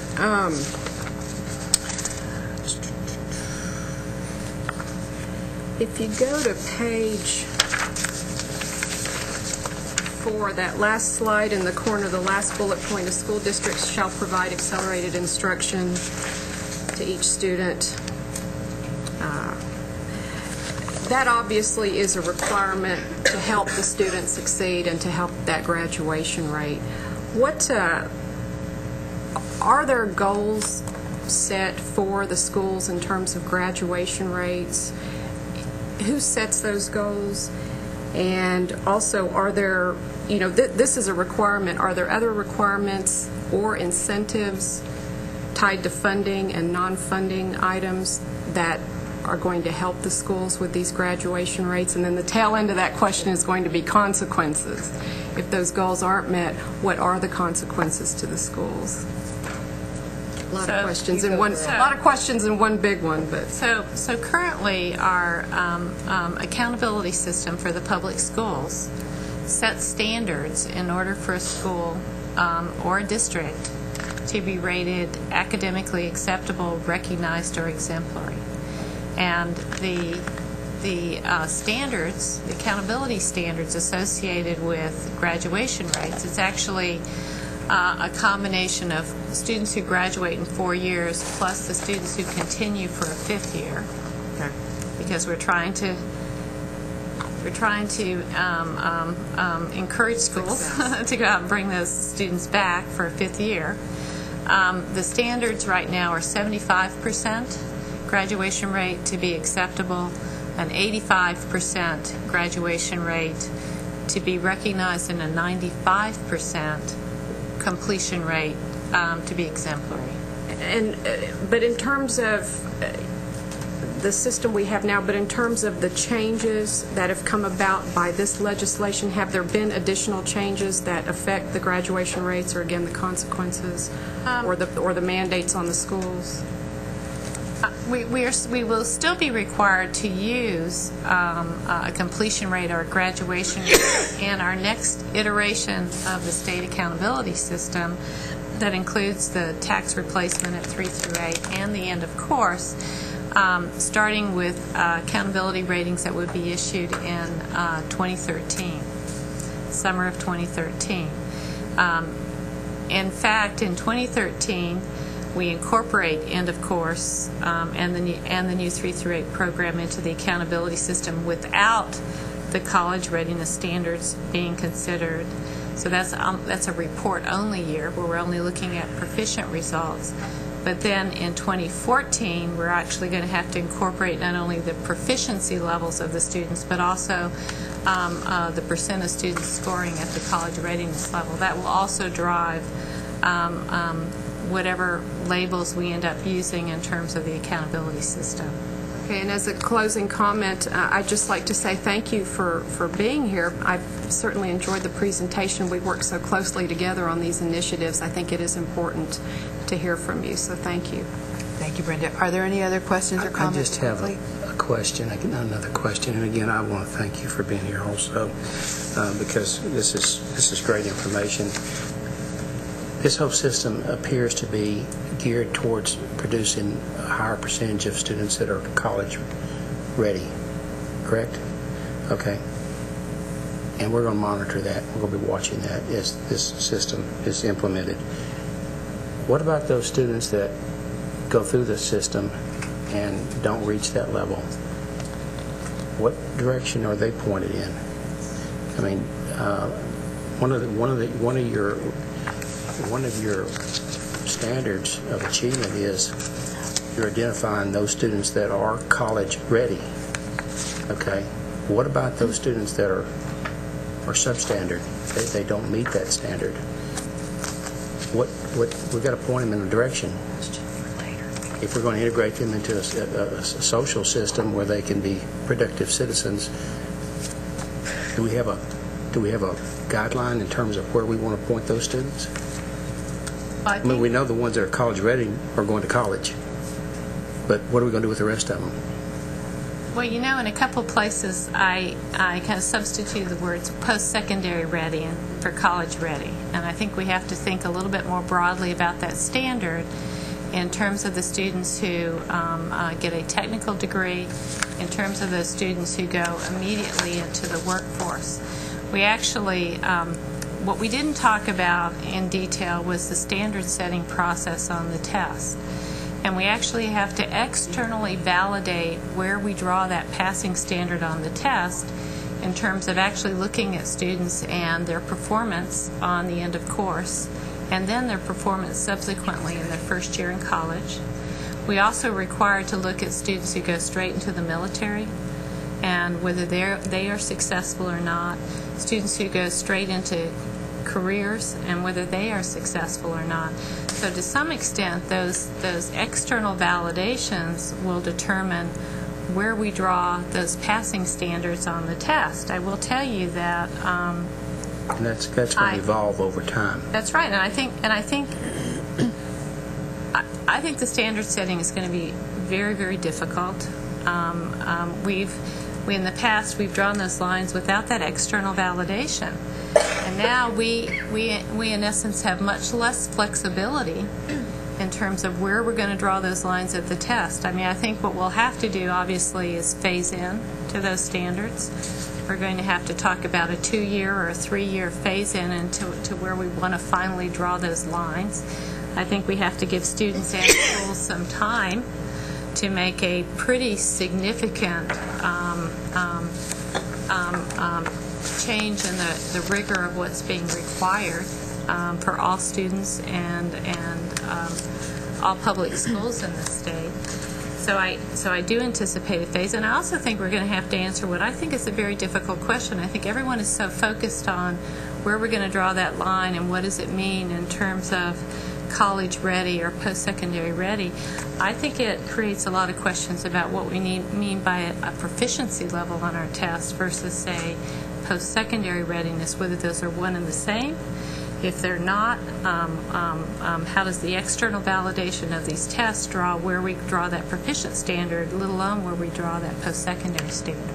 What I'm hearing you say is there's going to have to be some form of tracking of these students once they get through this process in which we label them as being post-secondary ready or proficient and so on and so forth.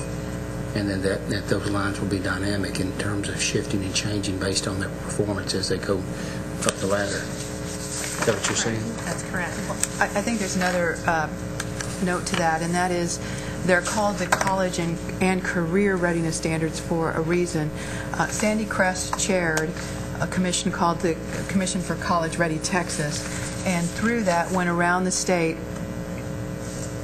showing industry the standards that were being put together that we're now calling the College and Career Ready Standards, and industry validated as well these standards as being desirable in their entry workforce.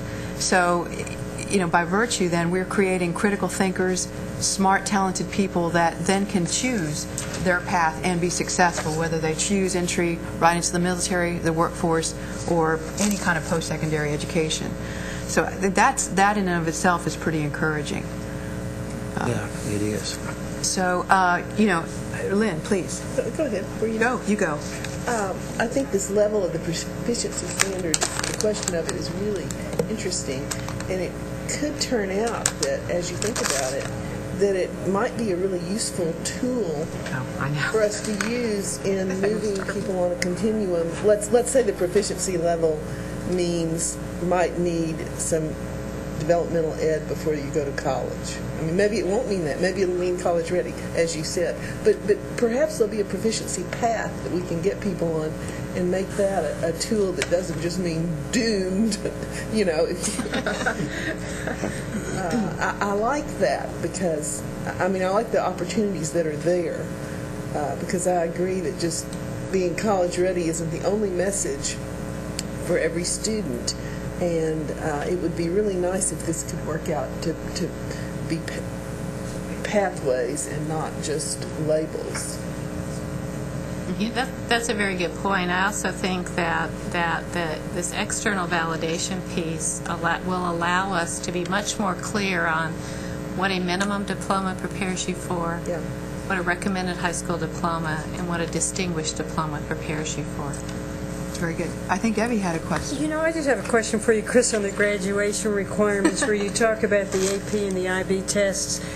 Can you use those instead of taking the end of course, or you'd still have to take the end of course, but the score could help you with the cumulative? Well, I think there has to be a lot more discussion of that between the two agencies. A lot of some research studies taking a look at performance, content analysis of those tests before I'm prepared. I do think the legislation intended that it could be a substitute for the test itself. Thanks. Lynn, I'm sorry if I cut you off earlier. Do you have another question? No, you didn't cut me off at all. Okay. But I don't want to bring up this can of worms, but for a big discussion. But I'm just wondering what I'm sure y'all have already talked about a lot. And are we going to have a guidance plan for students who are doing extremely well in their courses and don't do well on these tests? I'm just thinking there are going to be students who have an 100 average and they aren't going to do well, and it's going, the parents are going to be beating the door down. So I'm just wondering if we're going to go in with anticipating some of these things that could go wrong with our wonderful system, which I'm totally in favor of. But I do think that at some point we've got to develop some models to provide that remediation when the students fail the test, because the student's going to be placed into a next set of courses, and I think it would be really incumbent on us to before that perhaps fund some initiatives or identify some initiatives where how do you accomplish that remediation and a significant amount of remediation that will be necessary for those students to pass the test. I think what the legislation intended was that some of the substitutions might help with that, although given you're going to identify an equivalent level of rigor on each test, I'm not sure that accomplishes everything it was envisioned to accomplish. I think it does answer that thorny question about why one test on one day only should determine whether a student graduates from high school or not. I think the other answer to that is looking at a phase-in of the passing standards on the test. And are there any other questions or comments? Well, before I advocate having a end-of-course exam that looks at whether kids are dreaming and being inspired and have goals and dreams bigger than the educational system, because that seems to be the only thing we don't test. Back to Dr. Golden's, how do we inspire these kids to want to be? But I guess that's not going to be legislated anytime soon. But just put the back of your heads, maybe, a few inspirational tests. Evie, could you share with us how this board will be involved in our March committee meeting regarding some of these end of course exams, so that we're prepared? Well, we're not going to be discussing this in March. We're going to be discussing some more about the Texas Success Initiative, which is sort of the link between the end of course. And Tamara's going to do. And Tamara's going to present that. Awesome. Can I make one? I don't want to interrupt you. I got one thing that one of the things I hear over and over again from teachers and parents is that they're having to teach to the test. I guess all of us have heard that. And I like this concept because it's end of course assessment. And we're going to be doing that the rest of their lives. When they get into college, that's the kind of test they're going to get. And so maybe we can squelch some of that criticism that education is getting. A lot of it's from parents and teachers, for that matter, are saying that they're not allowed to teach the materials that they should teach because they're having to, quote, teach to the test. Y'all heard that? I can't imagine anyone in this room that hasn't heard that at least 5,000 times. But I don't know how else we could assess and test and evaluate how well a student is progressing without performing some type of test. And the whole system is structured, even in a vocational environment or a collegiate environment, to assess the end of the course and what they've learned once they've completed this course. And this, I think, may very well address some of the criticisms and concerns that teachers have had, as well as parents, in terms of, if nothing else, just changing the name. It may be about the same, but at least maybe we can put some of those issues behind us, because that's counterproductive when you keep hearing that over and over and over again. Thank you, Dr. Golden. Chris, Gloria, we can't thank you all enough for being here this morning and for presenting us with such wonderful information, and mostly for your commitment and dedication to this body of work. It's so important for our state and our future. Thanks to both of you on a very tight schedule. This is Brenda's asking, this is your presentation, is that correct? You all put this together? Yes. So we really thank you for taking your time to do that. And we hope to see you again soon. You're very welcome. Thank you so much. Thank you so much. They're too busy. They're too busy? Yeah. We'll give you a break. Okay. The next part of the discussion will be under the Texas Success Initiative, which, as you heard, links these two together. So please welcome Tamara Clunas, Director of Adult Basic Education and Developmental Ed here at the Coordinating Board. So please welcome, and thank you for your patience as we went through that first presentation.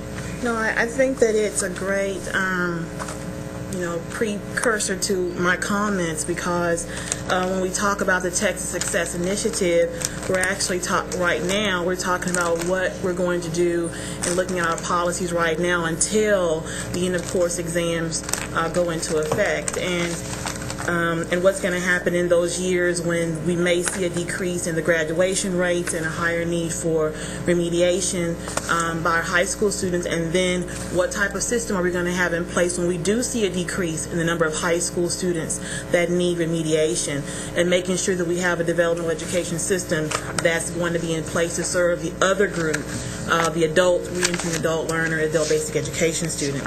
So I won't be long in my comments so that I can answer any questions that you may have, but I wanted to just give you a brief background on where we've come as a state as far as our DevEd legislation. TASP, the Texas Academic Skills Program, was the first major far-reaching legislation the state had in 1987 as far as governing developmental education. I was a faculty member during that time, very prescriptive to institutions. It created a test of the same name. coursework was a primary intervention.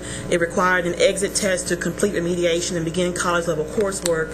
Then in 2003, we passed the Texas Success Initiative, essentially repealing those highly prescriptive measures and putting a great bit of responsibility onto our institutions as to how developmental education operates in the state. And then the most recent legislative session, we saw a slight amendment to TSI, Texas Success Initiative, as relates to integrating the end-of-course exam and factoring in exemptions for students that meet the measure that's coming down the road. Going back to some of the major pieces of TSI, it requires that our Commissioner of Higher Education establish one or more assessments. We have 4 currently in the state. We have to evaluate effectiveness. The institutions, as I said, and this is very important, they are the determiner of basically of college readiness. We don't have a measure. We don't have an exit test. Once they complete remediation, it's essentially the institution saying that this intervention is going to get that student ready. But the other big piece is the fact that coursework is not necessarily required. The institutions come with an individualized plan, and they determine the sequence of events that's going to get a student ready. And then the statute has the exemptions for certain subgroups. And so the issue about the institutional flexibility is something that we'll talk about. It's a good thing for the institutions, but then it's also a challenge for the state. And we can talk about that if you look on the 5th slide. In June, the Participation Success Committee heard from Dave Connolly and the results of the EPIC study that looked at how well our 4 approved assessments are aligned with the college and career readiness standards. That particular study showed that we don't have alignment across the 4 tests. So as going forward, when you're considering TSI policy down the road in March and later on in the year, this is something that we're going to have to look at as far as the interim of what we're going to do with our assessments. Do we stay where we are, wait until the end of course assessments go into effect with the first graduating class in 2015, or do we try to do some stopgap measure to address this issue? And that'll be a recommendation to the board. The other issue that's a real challenge with this statute is the fact that the cut score of college readiness for one assessment is not necessarily correlated with another. You can be college ready on test A and need remediation, extensive remediation in courses with another. And so this is an issue. We get calls all the time from students frustrated because they were college ready with this test. They transferred to another institution who says they're not college ready any longer, wanting them to take coursework. So this is an issue that we want to, that we have to address in order to strengthen our system. Determination of effectiveness is difficult because we have 4 tests. With a certain percentage of the schools using this test, we now have to look at their performance on the first college level course, and it's very difficult for us to determine if an A in this class is the same as an A in this institution, and so are they really college ready? The statute also focuses primarily on assessment, whereas TASP gave very specific requirements about interventions, what to do and how to remediate that student. TSI takes that away and gives the institutions the opportunity to make those decisions.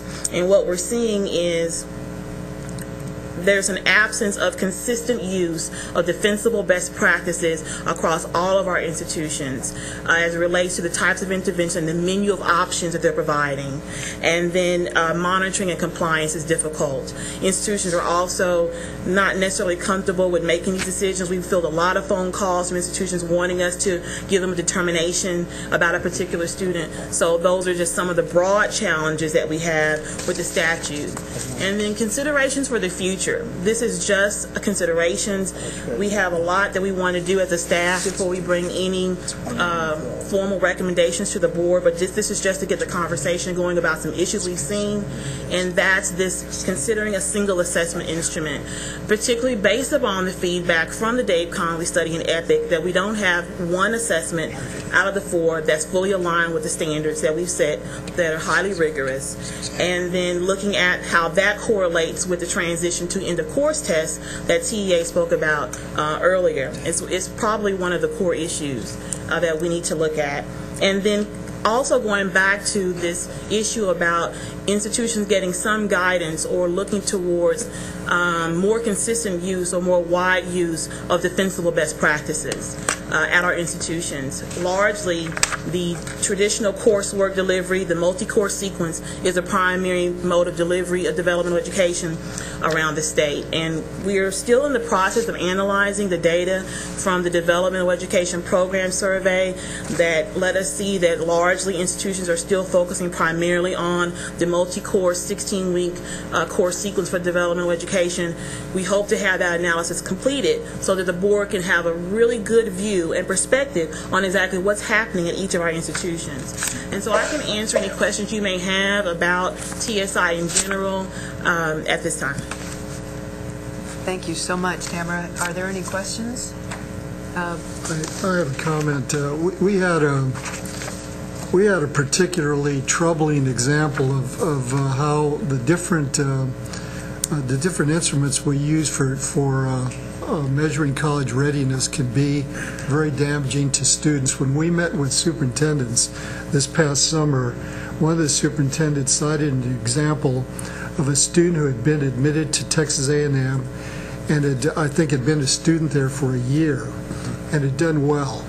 Had passed all, I think it was a young woman, had passed all of her courses and might have even had a B average. Well, for personal reasons, she had to return home. She enrolls in a community college. She takes whatever college readiness instrument they were using at the community college was deemed uncollege ready, although she had a year of college credit at one of our 2 flagship institutions. She was placed in developmental ed. Now that is madness.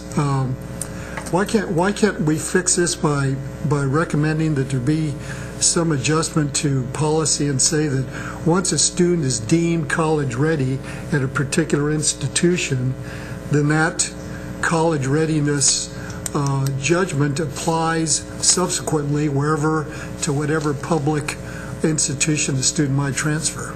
The statute gives specific subgroups that are exempt, and largely the determination that exemption or waiver is only when you transfer from out of state. You know, we have to do something about the list of waivers and exemptions in the statute to give us more flexibility as it relates to that. And so that's one of the issues why I have the exemptions and waivers as a consideration, is because there is contradiction there that a student who has an out-of-state degree and has previous coursework out of state can be exempt, but a student that is in our institutions, we don't have that according to the statute currently. But House Bill 3, it did make 2 changes that at least it says that the Commissioner of Higher Education may select one assessment instrument that would be used.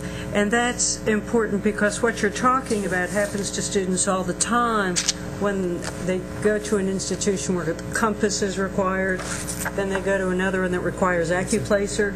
So that changes their status as to whether or not they're college ready. So there is that component of the law.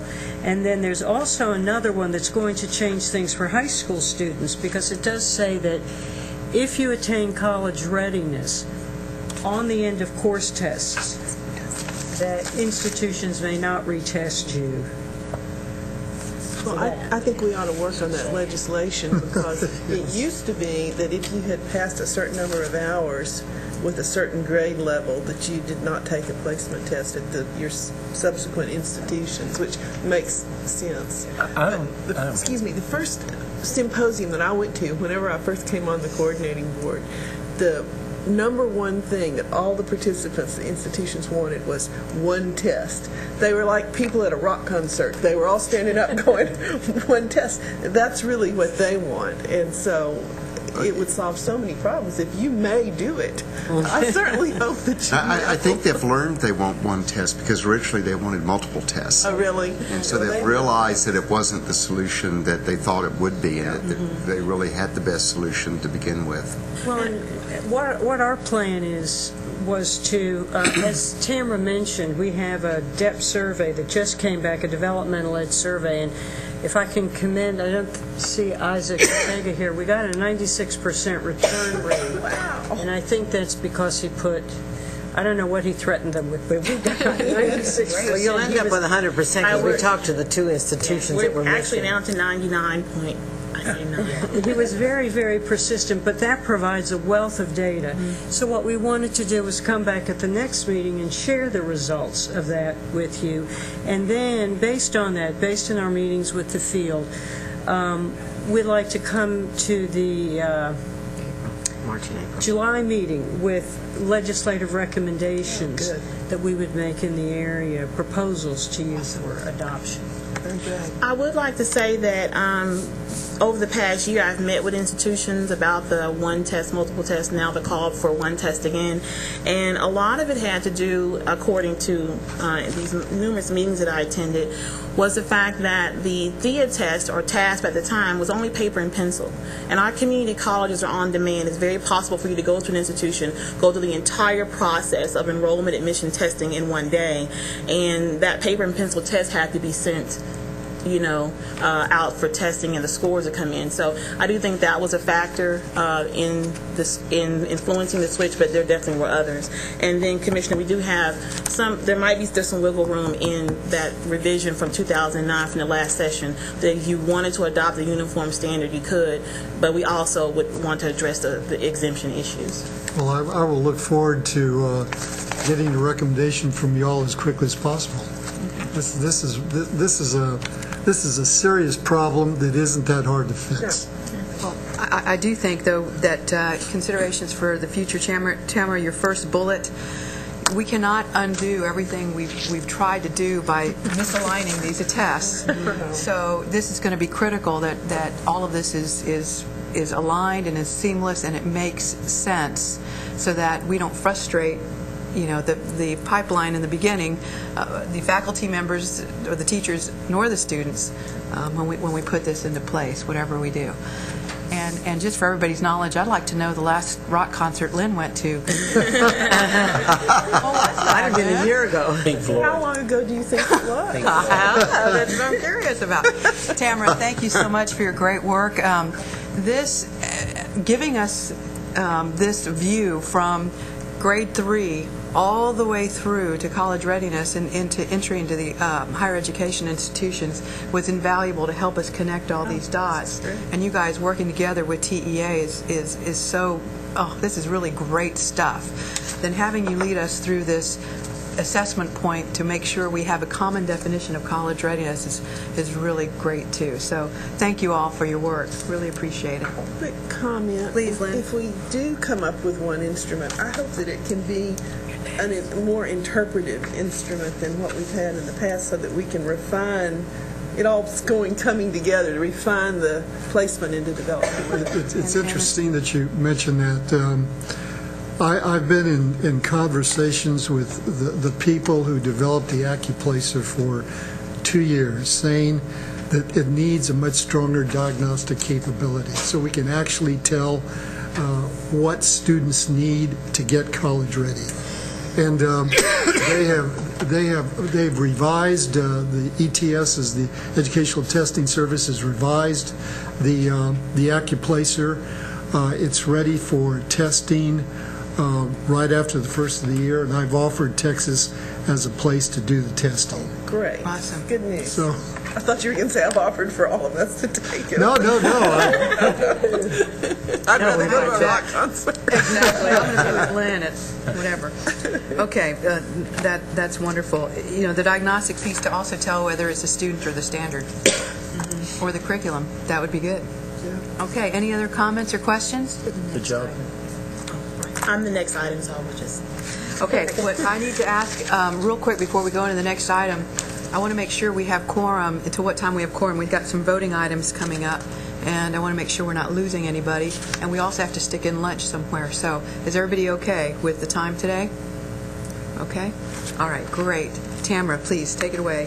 The next item, hold on, let me introduce it.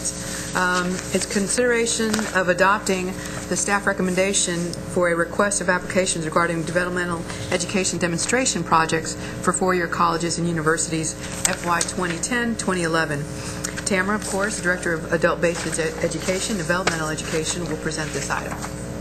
This item is building on the Rider 50 that appropriated $5 million to the coordinating board to award demonstration projects, but the statute requires that funding can only go to our community colleges. And when you look at the data at our public institutions, our four-year institutions, we have at least 10 who have student populations and student success rates that mirror that of community colleges because of their less selective admissions criteria. This particular item would allow the coordinating board to use $1 million of college readiness funds to award demonstration projects to two universities or four-year institutions in an effort to translate this investment strategy that we have for our community colleges into our four-year system, so that we're trying to move our institutions forward across both systems. Okay, are there any questions or comments for Tamara? Okay. Hearing none, may I have a motion to approve the staff recommendation for requests for applications regarding developmental education demonstration projects for four-year colleges and universities, FY 2010-2011? I so move. Lynn, thank you. Second? I second. Thank you, Durga. Seconded by Durga. All in favor? Aye. Opposed, same sign. Motion carries. Thank you very much, Tamara. All right. Judy, give us a sense. Do you think we can take these all the way through and not worry about breaking for lunch at the end? Just go ahead and go through the rest of the agenda? I don't know how long Dr. Parsonos is. If it's not long, the other ones are not. Okay, great. I think you can. With the indulgence of the committee, we're going to go for it. And if your mic needs to be lowered because you've got a growling stomach, just wave or do something. Okay, very good. Agenda item 3D is consideration of adopting the staff recommendation for purchase of services through a contract regarding the AVID, or Advancement Via Individual Determination Program. You have supplemental material for this item with your packet today. Evie Hyatt, Deputy Assistant Commissioner, Division of P16 Initiatives, will present this item. There will be three components of this item that we'll be voting on as a committee. I would like to ask for a motion and then call for a vote on each item separately, if that's okay with the committee. All right. So, Evie, first component. Thank you. First of all, when people ask why I came back to work after retiring, it's projects like this that really make it worthwhile. It's very interesting that in the comments that were made on the previous item about college readiness, the AVID project that we are proposing addresses many of the concerns.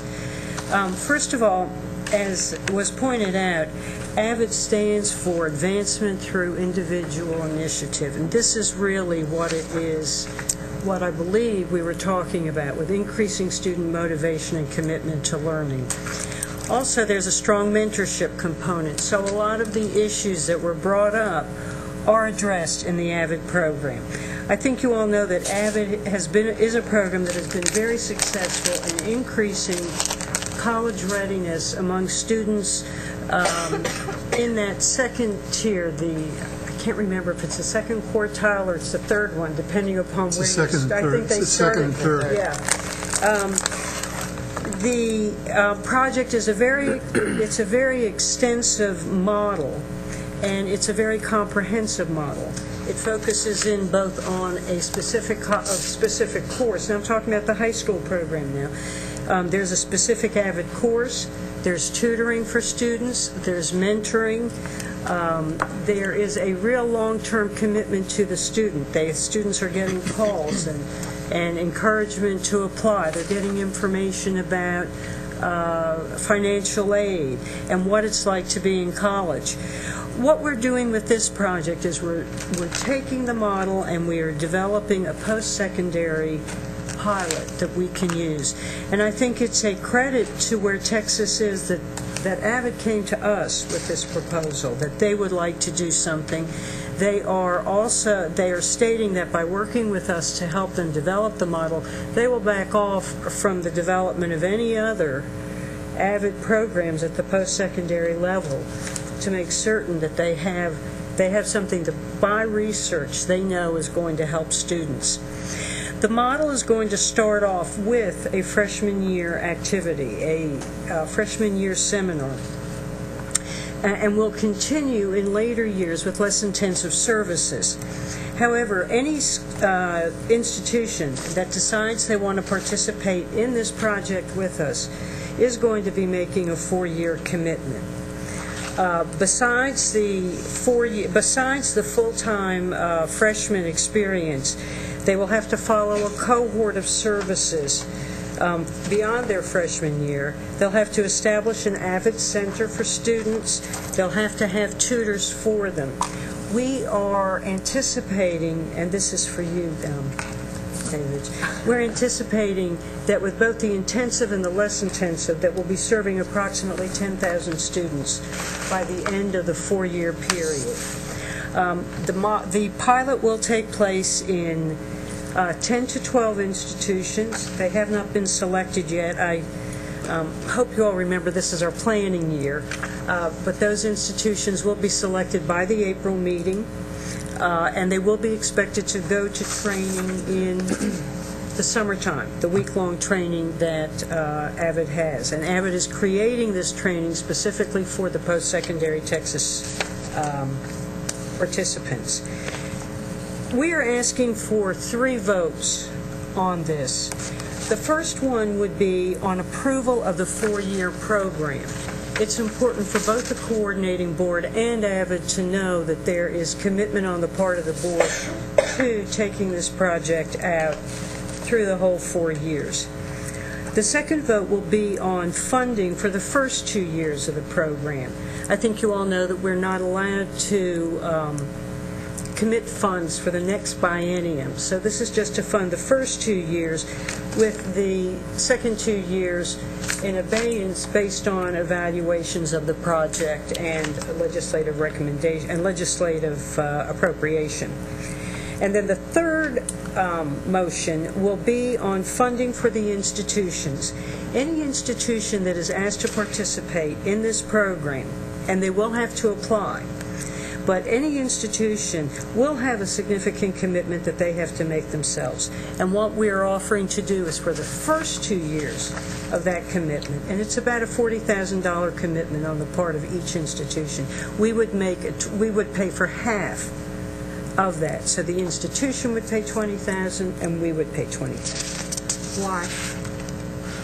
Why are we asking for them to pay part, or why would we pay half as opposed to less or none? Just curious. Well, we just selected the half as being something that we thought was fair. They're going to have a significant amount of work to do in terms of collecting data for a research component. There's a strong research component.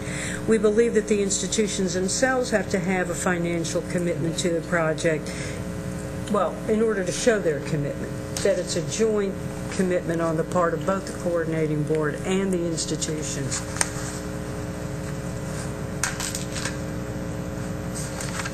Do you have any further thoughts about that, Brenda? This is also something that Avid had said. Well, we were also at the table. So I don't know that I have in my mind a suggested mix. I was just curious as to why. Yeah.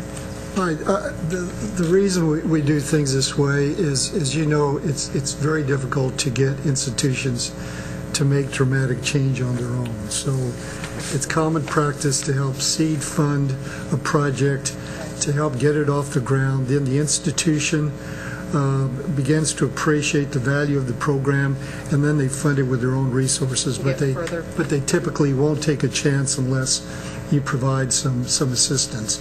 And we make it very clear that this funding is not indefinite. That after a certain period of time, the institutions have to fully fund the program themselves. And getting back to the Can I ask you? Please. Okay.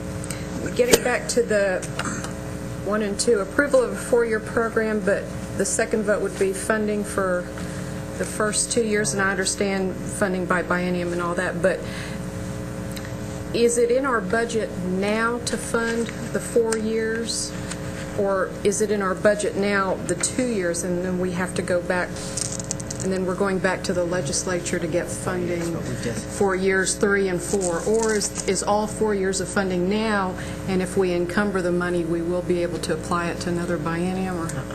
We are not, did you want to answer? No, we can't, allocate money from this biennium for the next biennium. Even if it's encumbered or under some sort of not to a provision. Non-profit Okay. institution. Okay. So how can we approve a 4-year program if we can only approve funding for the first 2 years? I'm going to use a model. I'm going to tell you about a model we used with the EPIC contract that we had, the one that was for the facilitation and implementation of the college readiness standards. That was a 4-year program also. And we approved the funding for the first 2 years. We approved the whole program. And after the first biennium, we automatically allocated money out of our college readiness appropriation for years 3 and 4. Say that again? Out of our college readiness funding, and that's where this AVID money is coming from. Right. We allocated the second biennium's funding to cover the funding for year 3 and 4. I think that's just what I just asked, though. No. But it's from... let me use specific years. This will be for the years 2010 and 2011. That'll be year 1 and 2. Okay. Assuming, no, let's not assume, but let's say that the legislature does give us college readiness funds again for 2012-13. Right. We would take this $346 for each year out of that 2012-13. Right. But if we don't get the funding for whatever reason, then we don't have a program in year 3 or 4. So again, my question is, how can we approve a 4-year program if we don't have funding for a 4-year program? I think you're approving the concept of the program. But that's different. That's different, though. The concept of a program and approval of a program are two different things. And I understand that it may be a small or minimal but issue. I mean, we will probably get the funding. There's nothing to indicate to us that we won't. But sure. No, let me ask you this. Make sure the mechanics work, and I do look at the operations and the financial reports. Just want to make sure all the numbers are working. Well, and that's why we said on that second one that it's coming back to the board based on evaluation. And you might want to modify the first recommendation to read something like as a projected 4-year project or... Well, hold on a second. It says approve the staff recommendations for the motion. Yeah, we don't have it. Okay. Oh, y'all can't read my mind? No. Okay. What the motion that I've asked to ask for is the staff recommendation for the purchase of services through a contract regarding the AVID program as a 4-year project. So to Brenda's point, what we're really doing here is saying this contract could last for 4 years, and we're going to fund it 1 year at a time or 2 years at a time. Well, so that I think that would help. Didn't you just say as a proposed 4-year project? Well, I really do think this covers it. I really do think. I didn't get that. Yeah, you have it in your bag. I do? What? Got a supplemental. Can you see if you're comfortable with that? But I think... I don't think that answers her question at all. I mean, we need to put the same little contingent thing on number 1 as on number 2, in my opinion. But the contract language itself, I'm sure, will have the details of how the funding mechanism works. You know, the actual contract is going to be a, indefinite quantity contract or whatever you're going to use, and you'll task it. Yeah. Well, I think all contracts have a pretty clause in there saying dependent on appropriations or something like that. No, that's fine. Okay. Did that help, Brenda? Yeah. Now I'm sorry. I'm just seeing this supplemental information for the first time, the amount has changed, not We went back to the and recalculated to make sure everything was correct. contract regarding... Because there's an option of choosing between 10 or 12 institutions, and I took it all the way to the max of 12 in the event 12 are selected. While you're reading, may I ask another unrelated question? Take your time and read Yeah, I'm that. finished. Do you have any idea of the 10,000 students we expect to serve? Do you know what percentage that is of the 20% of unprepared students statewide? Depends on the institution. No.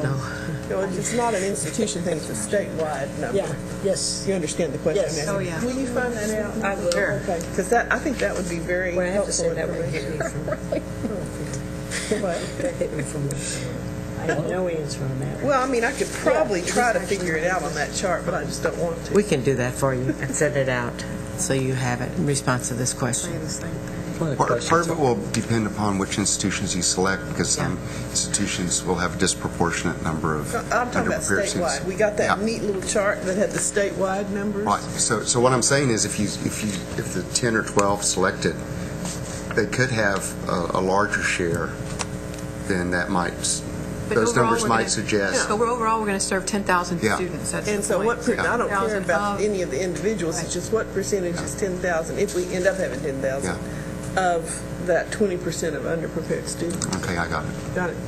Okay. Okay. Can you all get that for us? Okay, Yes, we Ross. can. And my last comment, do we need one if we have two? I don't, She's talking about motion Motion recommendation 1 versus recommendation 2. I think it's saying the same thing. Oh, yeah. We can combine 1 and 2. Yeah, I think so. I have a question, if it's appropriate, Ms. Chair, Madam Chairman. Please. I would assume that since we're talking about unprepared students, that these 10 to 12 institutions would more likely to be community colleges. Is that a fair Just assumption? post it this way. No, not necessarily. In fact, right now, we are looking at Either take Would there be a mix? focusing in, yes. Yes, there would be a mix. Do you have any idea of the total cost? I realize that we're going to fund $20,000 to each one of these 10 to 12 institutions that are selected. He did. Is there any guesstimate as to what the total program cost would be to the institution over, say, the first year? Well, $20,000 yes, is not a lot of money for them to put in, to hire probably a project director and to do their training and to implement and start the program. Now, We're a lot providing of some it, seed money, but that's not going to be enough. a lot of this is based on His the recommendation that it's being 3. Sorry, Evie, please go ahead. We're talking about McCann. Please go ahead. This is based on the estimate of how much it costs to start up a program, and we came up with the figure, and Avid came up with the figure of about $39,000 to start the program. Now, that includes a site team of 8 people who would be going to training, who would be doing the planning for the first year. However, what happens at public education institutions is frequently they want to have more than 8 people. So what we're giving you is what's required by Avid to set up the program. But the expenses would be more if the institutions wanted to expand on that, send more people to training. So you're going to, this is additional work that we're placing on top of the workload that faculty already have. But the institution is going to choose to, we're not imposing it, it's self-selected. In other words, they're going to apply if they are interested in pursuing this and doing that additional work. And also, what Avid does, I mean, what we are proposing is that the institutions replace, in a sense, their first year, their freshman seminar course with something based on the Avid curriculum. So after the first year, the planning year, it will, in a sense, not be more work, but different work. Yeah, it's just, I see your concept. I think we can just do it all. And we hope more successful. Well, I echo what the commissioner said. It's hard to get institutions to change, and so I understand the $20,000 seed money debate them, because this is a good program, and hopefully we can get and see some success on the part of these 10 to 12 institutions that begin this program, and then hopefully it'll generate some interest where it'll go widespread if the results are as to what they presented, which I believe they will be, and if we can get results, that's the reason your selection of these 10 to 12 institutions, I think, is going to be important. Make sure we get strong commitment on the part of these 10 to 12 institutions to succeed. We don't want to fall flat on our face on this thing. And I think that's an important point that we all made after listening to the presentation at the board was, UT Permanent Innovations president was here and was fully behind this. And so it's going to have to come from the top. It's going to have to come from the top. And Dr. Golden, by the way, that institution is a good example of what we were talking about when we say the requirements for the program cost about $39,000. But what UTPB found out was once teachers found out about it, more and more teachers wanted to participate in training. That's something that the institutions will have to deal with that success. Yeah, that's up to the individual institutions and how they want to get their faculty on board. But hopefully we can find 10 or 12 that are going to, we got strong leadership from the top that are going to be committed to success in this program. One thing we'd like to do is perhaps, I don't know, either before or after you all make the selection of the 10 to 12, is we meet with those regents and or chancellor for those institutions. Great idea. To make sure that we've got buy-in and know how important this project is, board members to regent/chancellor. So we ought to reinforce that. We are meeting, in fact, next week we're meeting again on the development of the application and who's signing it and getting all of that in shape. We're going to hopefully have a meeting on February 4th to present the program and the opportunity to campuses.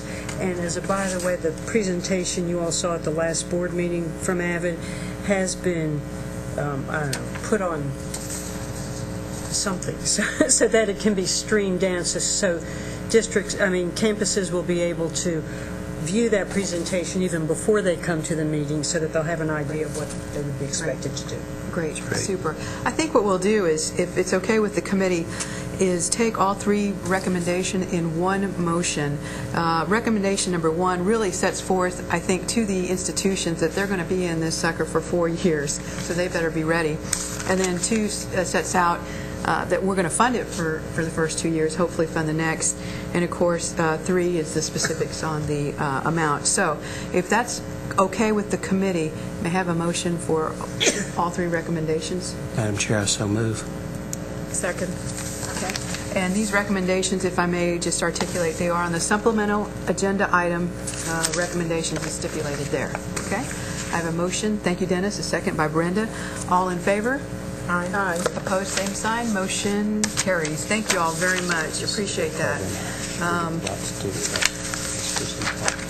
Absolutely appreciate the attention to detail, for sure. We don't want to get caught up in anything that...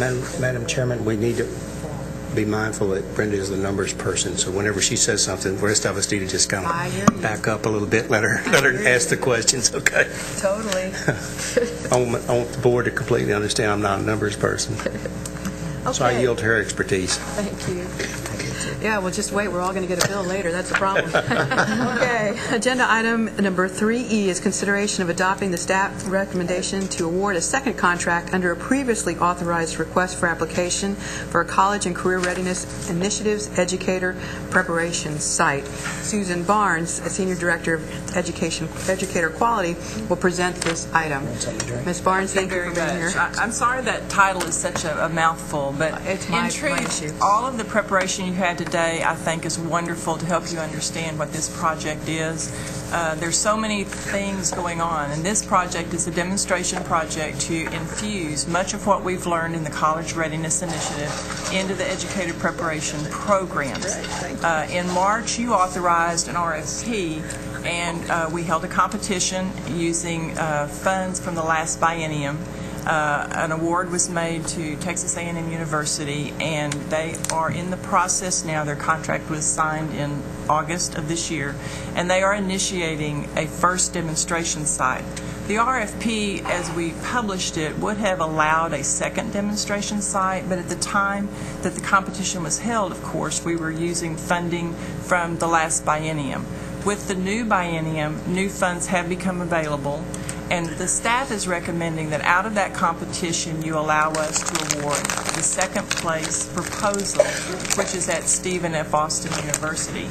We bring it back to you simply because the way we posted it, and this is on legal advice from Bill Franz, that the way you authorized it before had a $500,000 limit, and we would not be able to do a second proposal under that prior authorization. Okay, great. Are there any questions about this? This is just clarification, really. And permission from the board to authorize the second site. Are there any questions or comments?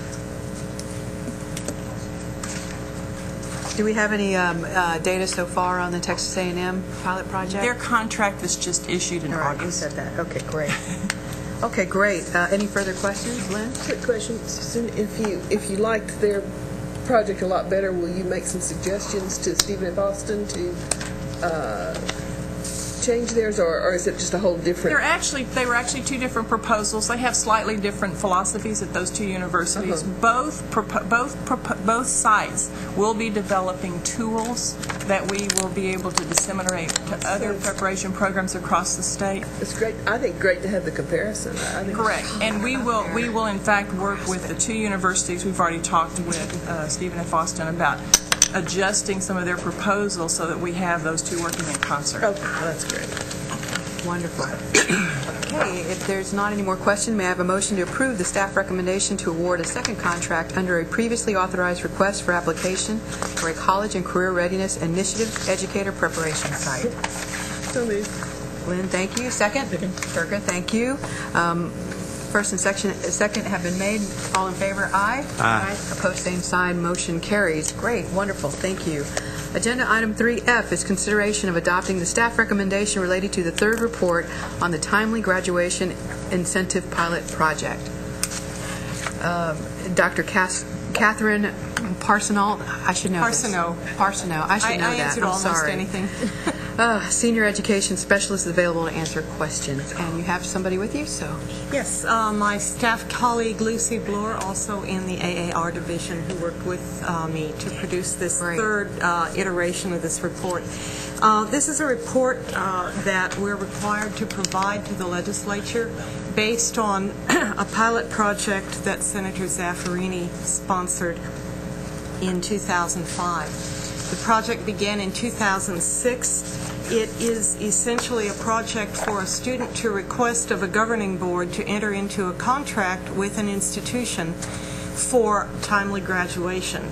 And the student, should they meet the conditions in the statute, which include earning 30 credit hours a year and maintaining some other standards, can receive an incentive at the time of graduation. The statute suggests perhaps a year's membership in the Alumni Association, or perhaps tickets to an athletic event.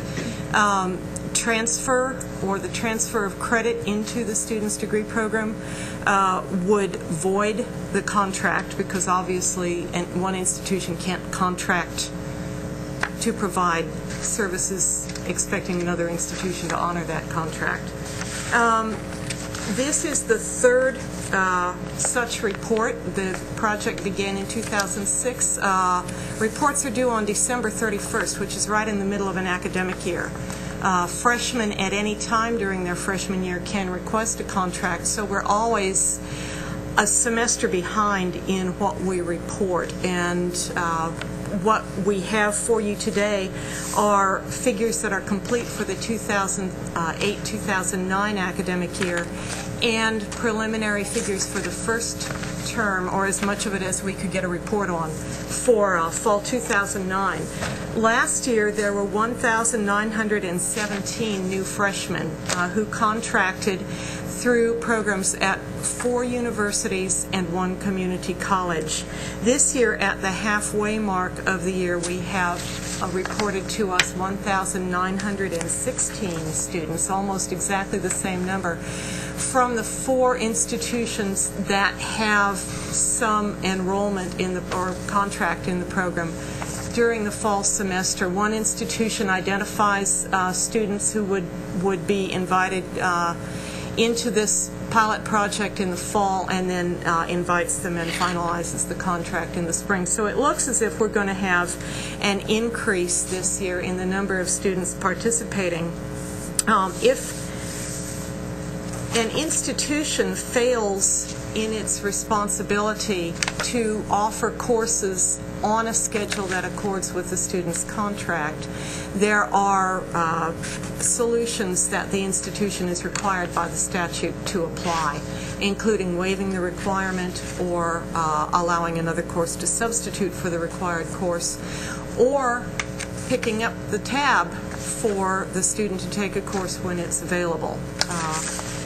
We have asked institutions to provide us with information about their total freshman enrollment, the number of students in that freshman class who opt into this pilot project, and then we are tracking those cohorts of students annually to see how many of them stay in the project. The first year that we did this report, it went through the AER committee to the full board, although it is a success initiative. The board approved that report and suggested that because this is an update report every year through 2013, it might be more appropriate for a committee to be able to approve it, and then we send it on to meet their December 31st deadline. So you all have, I can see you looking, you have a copy of this latest update at your places, and I think the recommendation is to forward the report to the legislature on schedule, and we will, of course, also send it to the governor's office. We do that every year. I'd be happy to answer any questions. Lucy also is well in command of the numbers. Awesome. Are there any questions at this point? I will say this is the first year, and this is only the 3rd year of the pilot project, but we did have a few graduates, and these are students who graduated after 3 years and probably graduated because they brought with them AP or IB credit or dual credit. So we didn't really expect to see graduates until 2010, but we actually had 2 institutions report some graduates under the pilot project this year, which we thought was pretty cool. That is awesome. Yes, Lynn. Do you have any way, or I'd just like to hear what you think about evaluating the persistence numbers you have so far? Are they pretty high, do you think, or? Lucy has worked with institutions as they process these, and I think you had a conversation with the University of Houston about this. I did. I spoke to Agnes DeFranco at the University of Houston, who have, if you look at their numbers, it looks like their cohort is severely cut from last year. I spoke to her and asked her about that, and she said it's very difficult to gauge and look at these numbers. In that cohort, in this program, yes, only 55% are continuing because so many of the students chose to take courses in the summer to meet the 30-hour requirement at a different institution, usually a local community college. However, that cohort of students, they also tracked for their retention numbers, and they returned to the University of Houston in fall of 2009 with actually higher numbers than the average for that freshman cohort. Okay, that's what I wanted to know. So continuation in the program is a little different from actual retention numbers in the university. During the first year of the project, we had communication with Senator Zaffarini's staff, and one of the things that they realized belatedly they should probably not have done was to require all the credit to be accomplished at the institution with the contract. That if students could get courses they had contracted at a community college during the summer, for example, and transfer them in, that should have been allowed. We think that the students who participate during the first 3 years appear to be retained at the institution where they are contracted in higher numbers, even if they don't continue with the cohort, because of the statutory requirement that all the credit be earned at that institution. So it's a pilot project, and this is the kind of thing we expect to learn, and I think it's very useful. Can you remind us again the students that are targeted for this kind of contract? Any freshman during their first year.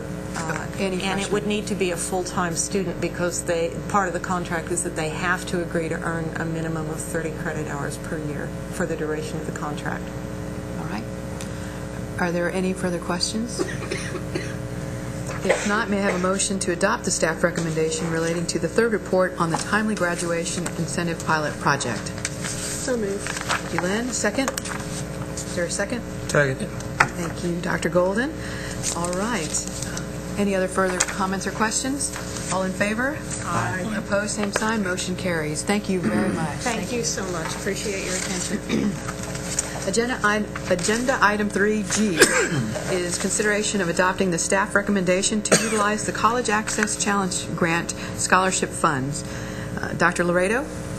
The item before you, we went into a pretty detailed explanation to indicate that we needed to do a budget revision this year in our second year of the College Access Challenge Grant, and in doing so, we found that we had some money that was going to be sitting on the table because of the fact that we previously had contracted with the Education Service Centers, all 20 of them, to deliver the training for counselors that was developed as part of that trainer of trainer model. We do not need to utilize the second year of that funding for those education service centers, because they were then going to continue that model on their own, their delivery, and be able to make money for delivering that training. That money then sat on the table, and we sat and brainstormed to identify the best way to do exactly what the grant is requiring, and that is college access. And we thought, in the year of funding that we have before the completion of this project, what could we do in order to help address the needs of students? And that's when we came to the realization that a very positive way would be to help students with scholarship money entering their freshman year of college, completing this upon completion of this high school year. And so we've been sitting at the table now for the last 2 months looking at the ways of how this could be done. We have been in dialogue with the federal government, our contract officer, who has approved this type of activity contingent on your approval.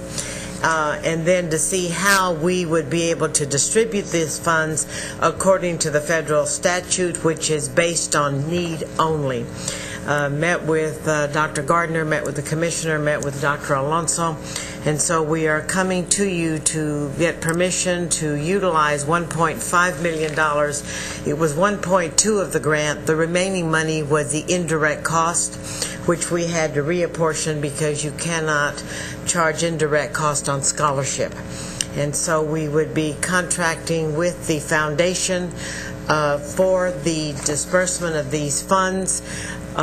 We will be using or proposing to use our College for All Texans website for notifying students across the state on a first-come, first-served basis of these funds. When they are available, they will need to be put into a trust account in order to then be issued in terms of the scholarship. The foundation would be contracting with an external source for receiving those applications and then determining the legality for who was first come, first serve. And then the scholarship would be awarded to those students who met need-only criteria. And that's why we come back before you today. Are there any questions for Judy? Any comments? We are looking at the awards between 1,000 and 1,500, so that lets you know how many you would be able to give out in terms of scholarships. you know that more money is coming down the road for the College Access Challenge Grant, and we certainly hope that this will be a vehicle to help us. It's first come, first served, but then does need... It's need only. But does need then wait that first come, first serve? Well, it'll be need only, and then you're eligible if you, depending on the line that you come in, to get the grant. If we had 1,000 scholarships, and it's, of course, everyone would have to meet the need category first. It depends on how you applied in that group. Great. Are there any comments or questions? What about tuition fee exemption? Will they get in-state tuition fee in place of? They can take that scholarship money wherever. It can be. We cannot put that criteria. Normally, if somebody gets a scholarship, they get in-state tuition in place of out-of-state. Oh, I see what you're saying. He's asking about students who come into Texas who wouldn't be receiving these dollars in this program. These would be students from Texas. These are students from Texas. Only Texas. Only Texas. I'm sorry, I didn't understand that first part. Thank you. And I understand these are federal dollars, correct? Yes, sir. Okay, and has most of the financial aid offices been notified of this? We haven't notified anybody yet. We'll be doing it by way of the College for All Texans websites and all the institutions so that they're aware. When did you say this money would be first available? The money is here. The money would be available. It's we've got to set up the process in terms of the scholarship and the trust, etc. So once all that is done, then we hope that to be in spring so that students get the money in the fall. We also have a telethon that comes up in February, our telethon for financial aid. And we would like to be able to make the notification to students then and via the air and the television that we have the medium for, to let them know that the application will be forthcoming and that they can be watching on the website to know when it would be available. There are two other advantages to this. One Judy mentioned briefly is that because we're trying to get counselors more involved in knowing about our materials for college, that this would be a way to actually drive counselors to our website. And make them familiar with it. So that's a plus. The second is to give the College for All Texas Foundation some experience in terms of the awarding of scholarships, which would help in turn them to solicit dollars from other people to show they do have experience in distributing scholarship dollars. Very good. Any other questions or comments? Well, I understand so little about it that I hate to say anything, but I find it difficult to be trying to approve a decision that this is the very best way to spend the money, but I don't understand what the limitations are on your choices either. So it's strictly college access. You know, we have funded, and I'll explain, we funded two other efforts to help students become informed about college, about the FAFSA fund, financial aid applications, etc. We did that with our community-based organization money, and we did that with our College Connection money. We went out for second applications on those and received the numbers that we have, the 18 and 17 grants, but because we're on a time limit, because this is a 2-year grant with money that can be carried over into the next year, but then it ends, at least for this, what we have been funded for, we were trying to maximize the more students we could reach. I understand the rationale. And so that's why we did not want to start new little programs that we could not finish adequately, and that's the response to your question. That's why. Yeah. We're limited. We could do the web portal. That's an option. Time period. That's right. A web portal is an option, but we've already put money into the web portal. Also, Rider 51 has added another $1.5 million to that web portal. That's part of a TEA connection with our agency, and so we did not want to put more money into the web portal because there is a vehicle already there for us. The resources in terms of the counselor training, the counselor information, we had already funded. And then the second part of that, of course, was what I just explained, our other two buckets of money. Other funders that have received this money have used it totally for scholarships. And so we thought that this would be our advantage, as Dr. Gardner has explained. Yeah, I see. It's just... Commissioner, you may go. I asked the very same question when this was brought to me as a way to use the money, and what won me over was a study. I think we sent it to you about financial aid being or financial problems being the biggest cause of students dropping out. I had gotten wind. I had about 2 or 3 days before they brought the proposal to me, I'd gotten wind of this study that was coming out. Yeah. And I thought that actually it would be a very sound investment when you take into account all the other things that we're doing, and we've got an aggressive, fairly comprehensive college access strategy, and then we find out that the most important factor in students actually going and staying in school is financial aid. So it seemed that this was as an appropriate use of the funds as anything we could come up with. I guess it just seems, it's not, and I don't mean this is a criticism, it just seems kind of random from what we were doing. I guess I sort of wish that, I think, well, what if we funded 3 full-time college counselors for 1 year at a school that doesn't have any full-time college? It just seems kind of random. I don't know. It's a good purpose. Nothing can possibly be wrong with it. I just kind of don't get it, What about offering this to seniors in the high school in place of people who are already going to college? No, it is going to be offered to seniors. Seniors in the high schools? Yes. But we are talking about colleges, though, the colleges have to contract.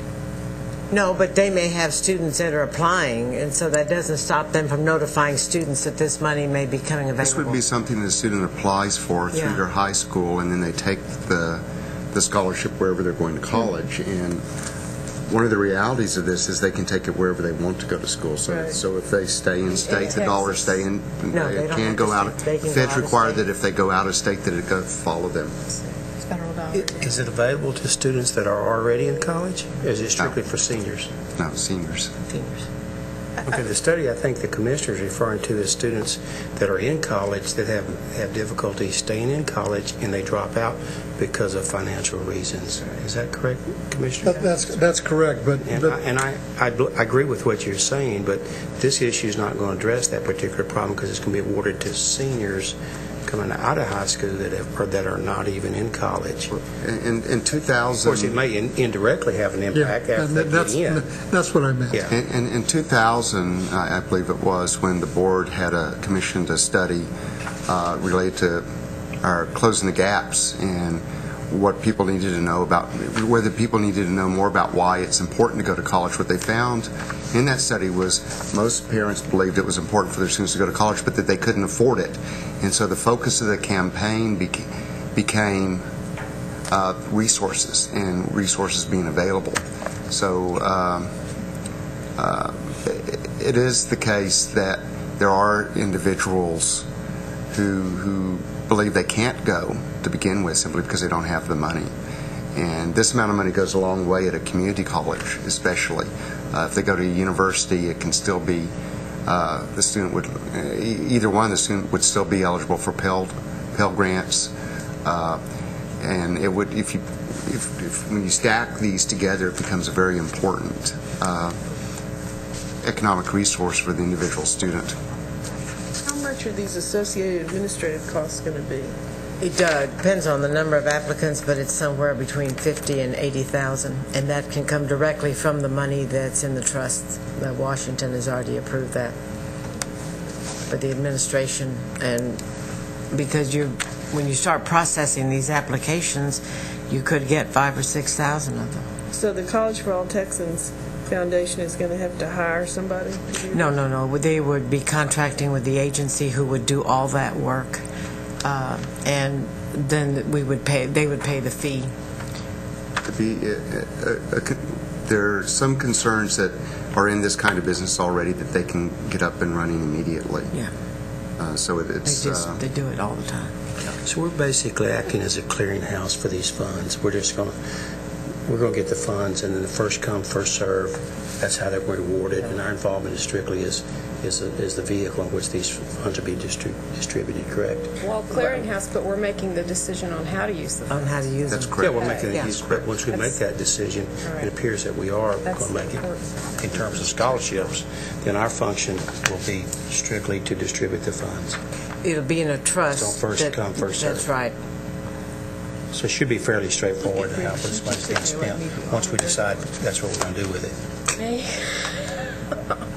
I guess what we could, there are some obviously that it was obvious you guys looked at different options, for the funds. We did. No. Some of that is articulated here. I guess what would be beneficial is that we have maybe a matrix next time if something like this comes up that shows your more detailed rationale on the restrictions of the funds and how you guys got to this. Because obviously, a lot of thought went into it, but the important part of what we're doing, as Brenda has mentioned, is we're deciding how to use the funds. And so we need to be assured that, given all the other options and choices and how we could have spent the money, this is the best option. And with that in mind, Judy, we need to make sure that in the process we get an identification number for the students who receive this so that we can actually track them in our system to see if there are differences in terms of success levels for those who go to Texas institutions. A Social Security number, and then we can once they're awarded, compare people with similar backgrounds and get it. Well, I hope there's some tracking as to how successful these students are, because once we fund them, we want to make sure that we're getting a return on investment. That's where merit comes in, but this is not merit-based, it's strictly needs-based. But we'd like to see how successful this program is in terms of what they achieve with the money. Y'all going to do that, right? Is that required of the grant money?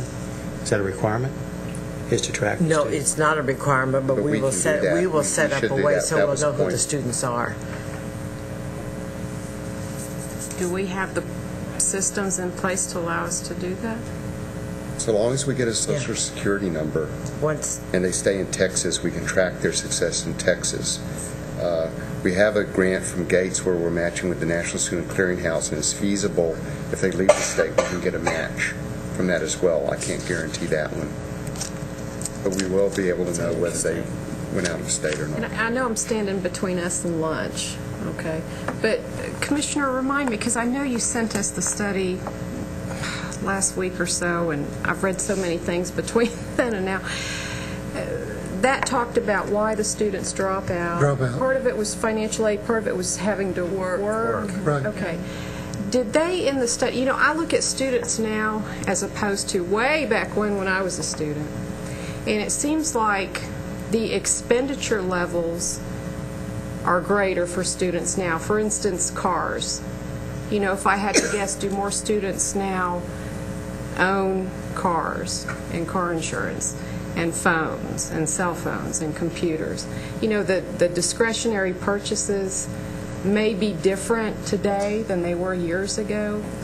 And those decisions that the students make obviously impact their pocketbook, which impacts their need to work, which then impacts the need to perhaps drop out of college. Was all that taken into consideration in the study? Well, in other words, some of these students, I'm assuming, are making voluntary decisions to have their lives to necessitate the need for work. I'm not saying most of them, but that may be a factor. I'm wondering how that was incorporated. Well, the study didn't take a look at those issues. The study was a telephone survey of a sample size, I think, of about 900 students, and they simply asked if they used money for educational expenses, but that can be defined very broadly.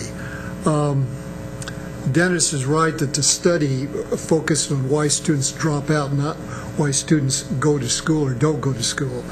But there's an abundance of data that show that, particularly for Hispanic students, and that's still one of our major target groups, that the two primary reasons that Hispanic students don't go to college in the numbers that their achievement in high school would suggest, and Patricia Gandara talked about this, was number one, lack of information about higher education. And we're working on that with our websites, with the web portal, and so forth, working with counselors. And the second one is financial aid. So if you look at the records of Hispanic students in high school, and what those records would predict about whether the students would go to college or not, their numbers are well below what the prediction would be. And the data show over and over again that they don't go to college because they don't think they can afford it. So this addresses that issue fundamentally. And the study that I asked to be sent to you, simply, I just wanted to indicate that it's not just academic preparation. It's also the financial condition of the students both before and after they enroll in college. Now, Brenda's point about bad decisions, not bad, but voluntary.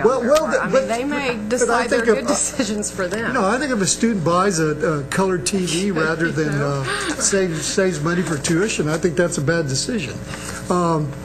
We have talked about I have this recurring nightmare that somebody gets a Texas grant check and they go from the financial aid office to Best Buy and buy a color TV, and some reporter will do a story on that. And we are looking at ways that we can monitor the use of financial aid more closely.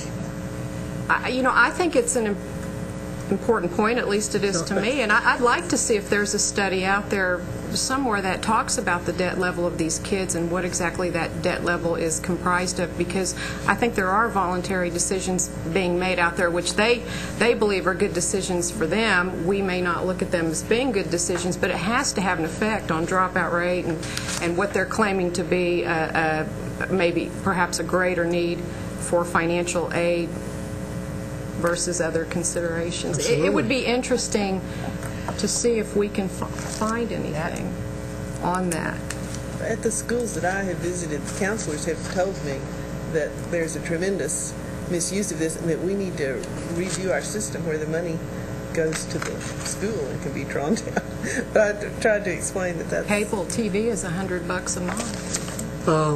We've talked about all those things. I have a personal, I have an example of my family of a nephew that told his parents he needed a new car, and they said the one you have is perfectly fine. If you want a new car, you buy it yourself. So he said, okay. So instead of taking 15 hours, he went down to 12 and bought a car, worked more, and took him 5.5 years to graduate. I think that's a bad choice, and it's enormously expensive for the state and increased costs for the family. But I don't think there's any doubt that students make those kinds of decisions all the time. But how do those decisions factor into our decisions? That's the important thing. How do we take that information and those bad decisions that are being made, and how does that affect our decisions? Brenda, I don't see that it is. Because it shouldn't be more financial aid. It should be the right kind of financial aid for the right kind of purposes, for the right strategy of students. What can we influence or do? Nothing. I'd like to see us be able to, but I can't see that we can't. Can we do? What can we? We've talked about these are federal dollars. That's what we've talked about, being more emphatic about what we tell students about what they should use the money for, but there's I don't know of any way to monitor. I do. There's a great new thing that just happened. I wanted this the whole time I had a teenage kid. They waited till he was 20 to invent it. It's a credit card that can only be used for certain types of expenditures. And really, we ought to use technology on some of this to make sure the state's dollars are spent. And that was my point when Brenda asked it's not necessarily the decision, but how we implement the decision and track the money, that the system's got to change. There needs to be some accountability. So can we make a decision today to move forward with some sort of strategy or conversation or discussion, or, I hate to have this just... I'd like to refer to the staff. If you direct us to to do this, we will certainly do it. We will do it anyway, but obviously, if you direct us to do it, we will get to work on it. I would like to see the staff come back and make a recommendation based on what Brenda's saying. Yeah, what can we direct you to do in terms of what you have the money and the resources and the influence? Did we examine authority to do that state financial aid is used for educational purposes to the extent that we can monitor that and look at delivery systems that would discourage the inappropriate use of financial aid? I'll forward you this thing. I can't remember what No, I'm familiar. It's a debit card that. It's a pretty new thing. It's called the Teen Card. You're talking about our overall grant programs, right? Not just this. Right. Yeah. Right. Well, it can't affect this motion today. No. Right. So, okay. But it's only the discretionary money which we can control that we can place those type of restrictions on. Without taking a vote, we will accept it as a directive from the board that we take a look at this issue. Very good. This is exciting. We talked about it, actually. I know two of my interns that are going snow skiing next week on their student loan money.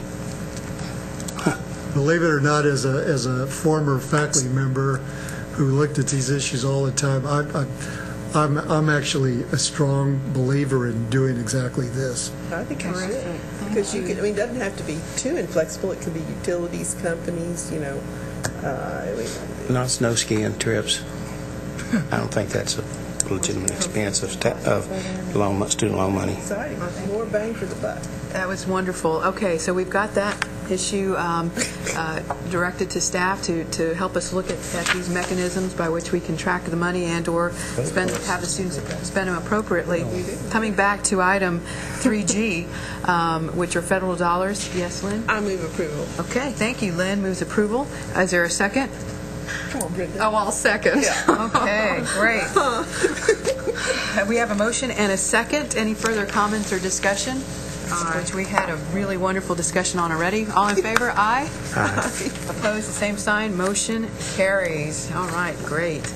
The ski resorts are now going to lobby against us. Yeah. We're dead meat. And have all sorts of enemies. Okay, super. Agenda item 3H, consideration of approving the Commissioner's recommendation relating to the appointment of student representatives to the Apply Texas Advisory Committee and the Financial Aid Advisory Committee. I wonder what they'll say about us. Tracking their dollars. Train them. Linda Battles, Associate Commissioner, will be able to walk us through this. Let's go. Linda, how's it going? Really good, thanks. I'll be really quick. You received a copy of the applications for the student nominees that the Commissioner is recommending for your appointment to the Financial Aid and Apply Texas Advisory Committee. A couple of sessions ago, the legislature directed us to appoint student representatives to several of our advisory committees, and so we're up for renewing the students on those committees. Do you have it in front of you? Yeah, we had it. Okay. Well, we had it sent to us. Yeah. Okay, are there any comments or questions? Move approval. A second. Okay, there's a motion by Lynn, seconded by Dr. Golden. All in favor? Aye. Opposed, same sign. Motion carries. Thank you very much. Okay. The second item I have for Lois Hollis, because she had another speaking engagement. All right. Agenda item 3I is consideration of adopting the staff recommendations relating to the appointment of advisory committees and work group. Linda Battles will walk us through this. Thank you.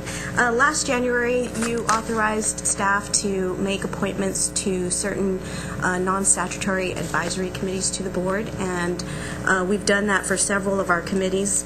But as we just appointed the student representatives to the Financial Aid and Apply Texas, we'd like to get the same authority to go ahead and do that in the future at the commissioner level or his designee. And so we request approval. Okay.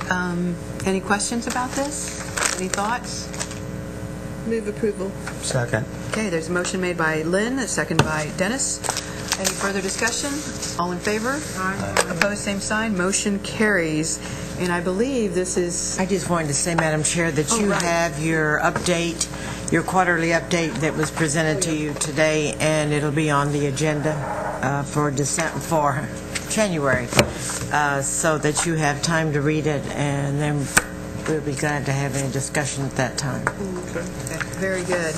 Madam Chairman, do we ever set whatever in motion we need to set in motion to tweak the language of those P16 thing? You know, they have to change their... We went back in here, you're talking about the state one. That's, State one, I yeah. think Linda had the discussion on changing. Within ours, we did the college and career readiness standards, but the other one, the state one, The state P16 council. P16 council. I think you and Dr. Phillips had that conversation. You and I had that conversation. Yeah, and I'm trying to remember, because it's been about 6 or... Somebody conversed with us, so, yeah. Yeah, it's been about 6 or 7 months ago that, I don't remember what the last response Right. was. This is the terminology of career and workforce, and so what we're doing is we're looking at that through the scope of the strategic planning process and the marketing efforts, and we're going to see what resonates better. Okay. So we thought before going forward to the P16 Council, that makes sense. Make it go through that process. Good. I lost track of it. Thank you. It's been about 6 months, I think. Of course. All right, really good stuff. Thank you, Judy, to you and your team for all the work that you're doing. We appreciate that. Do we have a motion to adjourn? So moved. Second? Second. This is a Motion made by Lynn, second by Dennis. All in favor? Aye. Opposed, same sign. Thank you all very much.